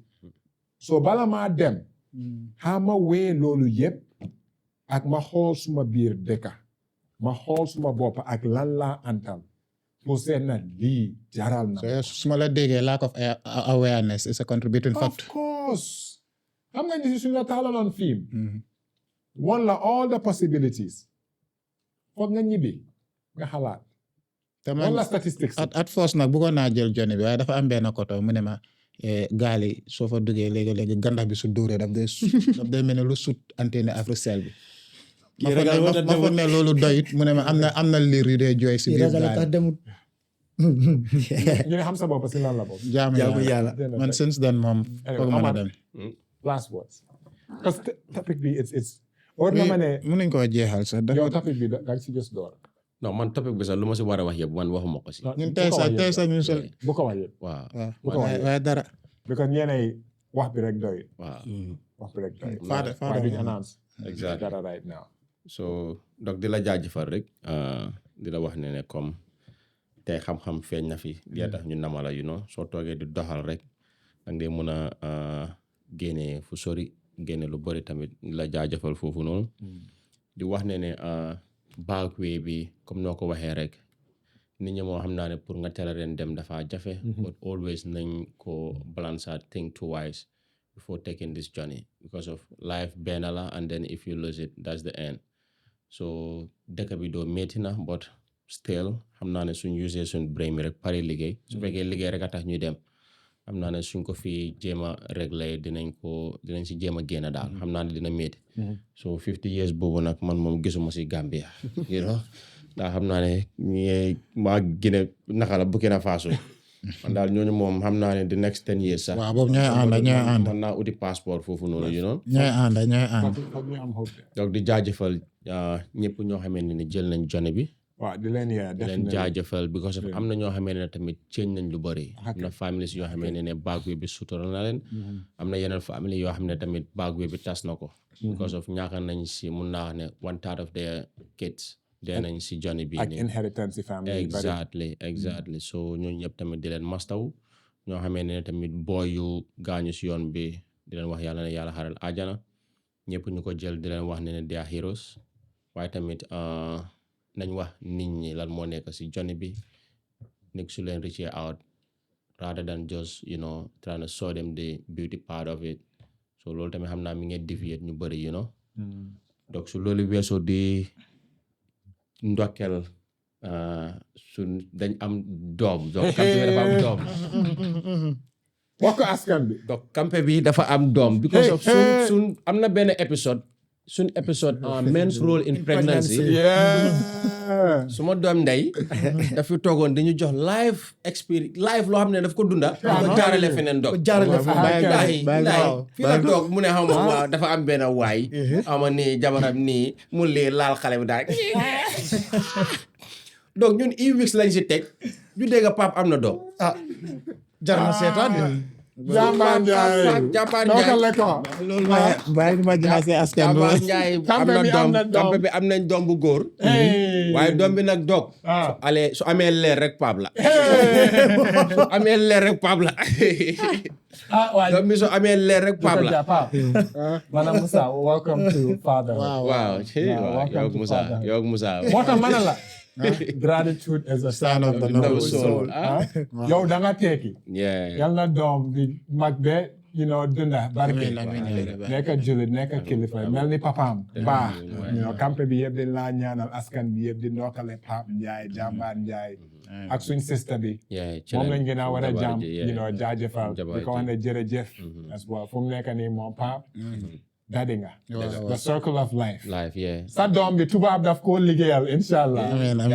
amiin di wax gaay nag dog dañu tudd dimanche képp ku ko bëgg a ndokkeel jaaral suñu wéef fan si dog ku munta ñëw jégal nañ la ku munta ñëw jégal nañ la wat na sa loxo ñëw moo tax épisode bi Friday foog mu génne waaw ñëpp xam ne campé bi dañ am ngénte dañoo tudda te ñun booy dañoo sanse ba mut sek invite nañ ñëpp folasi invite nañ ñëpp boy but I'm proud of you wax dëgg yàlla we've been part of your journey gis ne la nga daan sa doole am respect taka jabar ñu fekkee ko te yàlla ubbi may la wërsëg tamit nga am doom so di la wax ne nga continuer rek xam ne sa maasi moom sa doom bi du migrate fii laay tekkee comme papa jëlal break nag love you man I'm really proud of you man Jambar dégg nga suñ sister bi wax ko ne dañ push gift xam nga luy push gift waxoon naa ko fi last time foog mu am push gift yes moom nag Papa ngay jooy moo xool bi daa oyof moom nag dafa ñëw ndox ya bari merci loolu waxoon naa ko fi de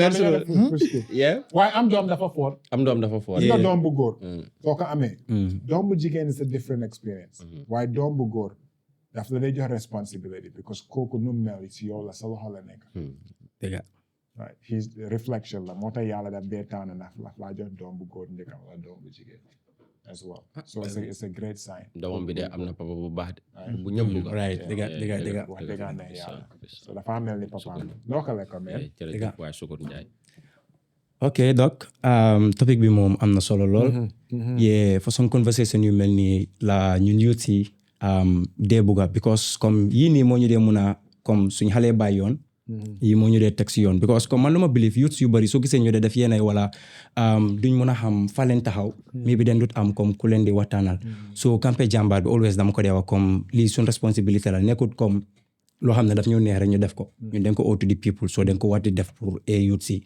so youth yi moom lu ma leen a wax rek moo nekk ne comme xam ne dëkk bi métti na because ñu ñëpp fii leen nekka waaye comme ndax yooni gannaaw bi tam jar na ko ak luñ fi explain sax ne loolu moo fa dee xew soo xoolee yooyu noonu yëpp ndax loolu jar na ko pour teral yaay teral baay yow nga nekk responsible person pour sa next generation mu mun a comfortable waaye ndax yow yoon booy jël pour mun a def loolu noonu yëpp ndax jar na ko parce que man believe naa ne ok wax neen ko fii da nga gis youth yu bari dañ dee wax ne ok ñun fii leen fekka lii nii ñun edda mu nekk jobi office kapinta ak lii dëgg la trainal métier su nekkut kapinta sax bot su nekkee ok mun nga kapinta but amuloo opportunity bi pour job bro just think outside the box there are so many other jobs yoo xam ne you can do it because gis nañ fi foreigners yoo xam ne ñu ngi ñëw nekkuñ kapinta métier la nekkuñ kapinta nekkuñ plomber nekkuñ électricien waaye ñu ngi def other jobs yoo xam ne loolu mu ngi leen a àndoo xaalis bu bari so why not ñun tamit ñu try ñu think outside the box ñu bàyyi ne ok lii fii lañ ko fekka ñuy try ñu toppal loolu noonu rek suñ toppee train boobu fuñ des foofu la ñoo des forever so man I think ne daal dañ war a comme bàyyi xel daal comme la leen war a def pour mun a improve suñ boppa because yow always dañu ko dee wax at the office soo toogee for a whole 3 months yow improve loo which means ne yaa ngee laak lu bari yaa ngee des si gannaaw so man I believe ne comme man ak any youths boo xam ne yaa ngi ñu seetaan da nga war a xool sa boppa nga jël naka lañ ko dee a map and a mirror ngay jéem a xool yow fooy dem ba pare ngay reflect time to time di seet yow foo toll ak foo jógee understand loolu na la mën a jàppal nga xam yow fan ngay dem so loolu rek and Pap boy congratulations once again. I'm happy for you, bro. Welcome to the naka leen ko dee sax fatherhood. Yeah. You know. ko yombut nag waaye yal na la yàlla jàppale nga am xoli mun ko yar bu baax. and doom bi yal na ko yàlla jàppale mu nekk mag bu baax. mun a njëriñ askan bi. ba comme donc ni mu ko waxee tubaab bi in the next 50 years ñu ñëw liggéeyal ko. Yeah. te ñàkk nga sa jabar tamit by the way. Yeah, you are man number 2 in her life right now. exactly. Because doom bu góor la am. So yaay bi jël na ko. So xamal na rek Daisy moom yaay number 2 priority si kër gi. Yeah. waaye di nga am doom bu jigéen incha allah. incha allah yeah. Yeah.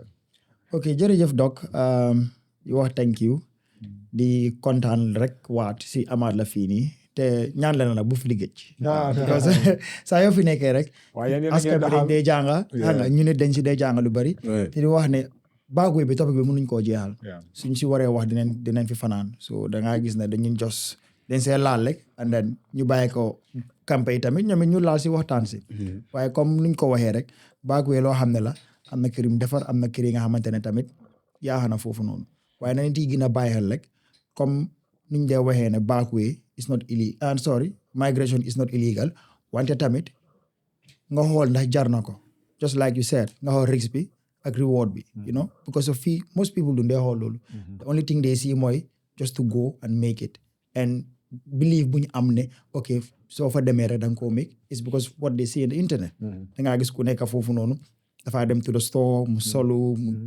mu dem places mu nataalu mu dugal ko waxoon naa ko last episode I have a friend ku nekk US mu ne daf day dem si store mu jël yére bu cher mu dem event solu nataalu parce que su paree dafaa dem delloo yére bi ñu defoon ko soo kooku su kum waxul loolu doo xam life boobu moo fa nekk so da ngaa jàpp ne rek you know they are making it so yooyu bokk ne su dee tax nit yi de bëgg a dem Backway bi waaw waaye di wax tamit ne rek ñi nga xam ne dem neen Backway ñu dellu si wala aaguñ wala dañ leen deport like society bi ñu def like ñu bàyyi leen xel bu baax because comme ni nga ko waxee duñ dee nekkaat full nit but here stigma bi daf dee bëri da ngaa gis man ma dem méeguma ko ma ñëw ñu ma delloo si ma suma famille ñoo maa ñi ka stigmatise yow tekkiwuloo dara sa morom yi dem nañ def lii yow yaa ngi nii demuloo fen defuloo dara xam nga loolu rek daf dee mun a tax nit ki mu dem off so man damaa ñaax loved ones si beginning from the family ñuy support ñi nga xamante ne dem nañ ñu ñëw wala dem nañ mënuñ koo make aguñ ñu dellu si just xam nga pour ñu support leen am understanding ne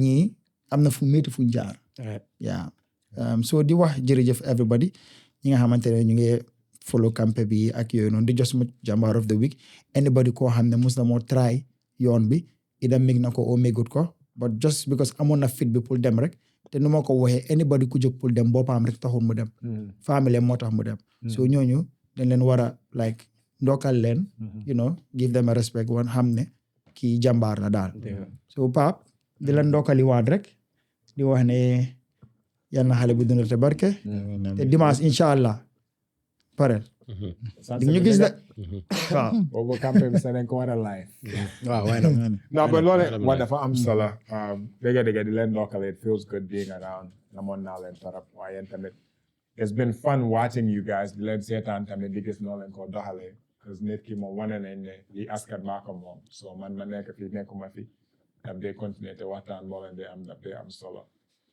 yéen xam ngeen ne moom anything loo xam ne su nekkee si wàllum ndaw yi la dama ko dee fulal because responsibility laa ko dee xoolee in terms of lu ma eenee ndaw yi dëkk bi so métti yu nekk di dem through daf ma di gën a affect léegi-léegi because daf dee mel ne ñun suñ generation suñ taxawu tamit ñu ngi leen di feel in a way boo xam ne opportunity rek lañ foog naa ndaw duy bon kenn bonut ku nekk jaaxle moo dee tax mu def yenn ay migration once again every human being da nga war a am a migration plan because migration moo dee tax nga mun a njëriñoo si yow sa métier sa opportunity foo dëkka opportunity su fa nekkutee da nga war a tuxu uti beneen opportunity waru sa nekka Europe rek léegi-léegi mun naa nekk nga jógee Kombo sa dem Basse loolu migration la because su nekkee ne yow foo nekka Banjul fii opportunity mu ngi fa go to where the opportunity is ñu nekka bitim réew tamit su nekkee migration Gambia yàlla daf la oo pour nga del si tamit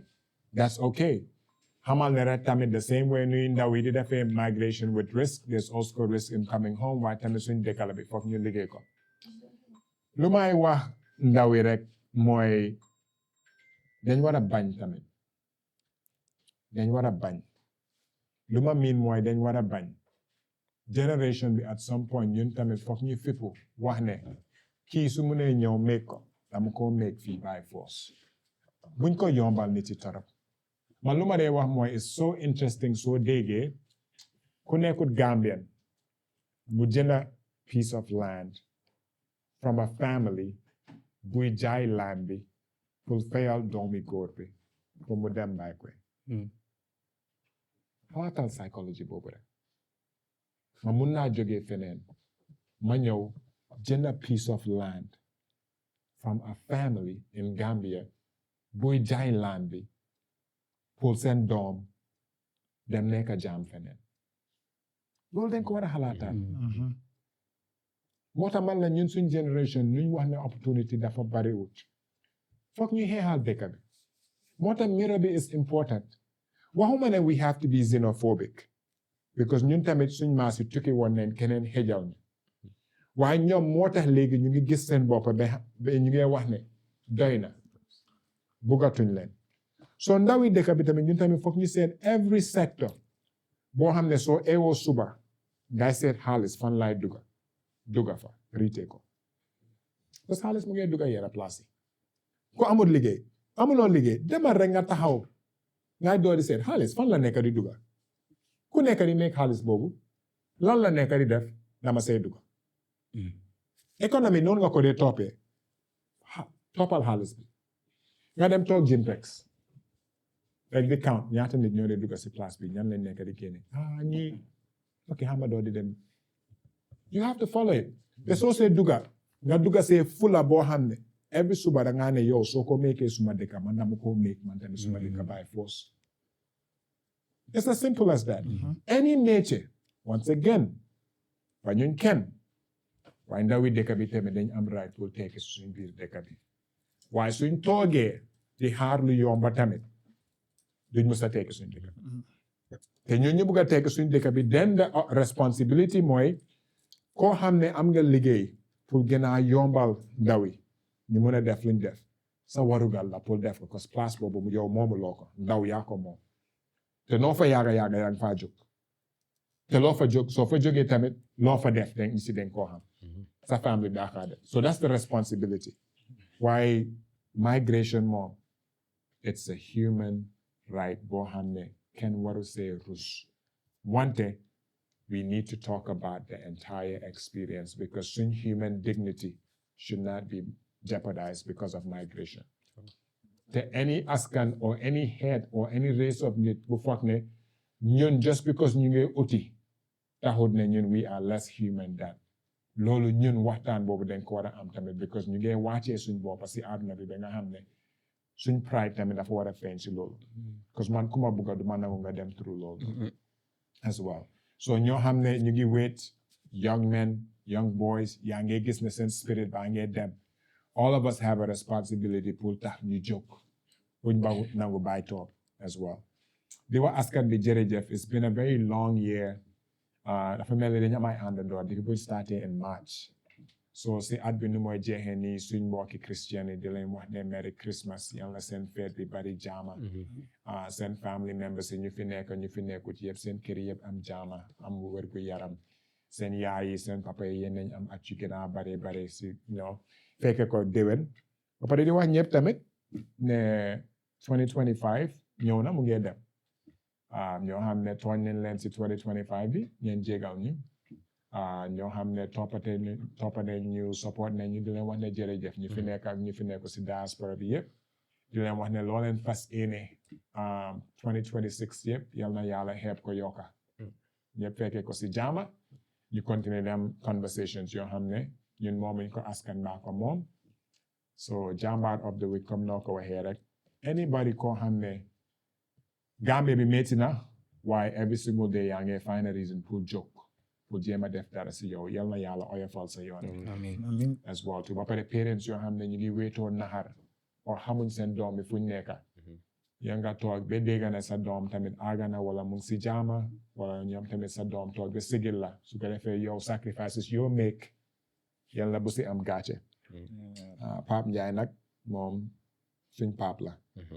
di la wax ne ndokal la ko fatherhood dina la change as a man yaa ngi go through evolution boo xam ne dañ daan wax mbiri boo yoo xam ne sëyaguñ dama dee wax ne nit ku nekk góor wala jigéen soo nekkee xale you go through two evolutions the first evolution is when you get married it changes you it forces you to be somebody else the second evolution is soo amee doom because complete nga yàlla loo war a def waaye tamit doom dénkaane la so now you become the most selfless because everything loo def has direct impact si doom boo xam ne yéen a decide pour indi ko si biir àdduna bi surtout doom bu góor si jamono buñ nekk nii wala doom bu jigéen sax but di la wax ne you have everything it takes to be a good father because sa papa noonu la meloon si yow so lu ko gën rek ngay mel si sa doom bi so di la wax ne we're really proud of you as a young brother as a fellow camper te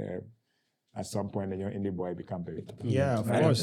so on that note Daily Dose Iris Studios Fatima Gando Nderi duñ fi nekk without you guys muñal ngeen ñu you've been with the journey thank you so much on that note Merry Christmas Happy New Year te beneen yoon wasalaam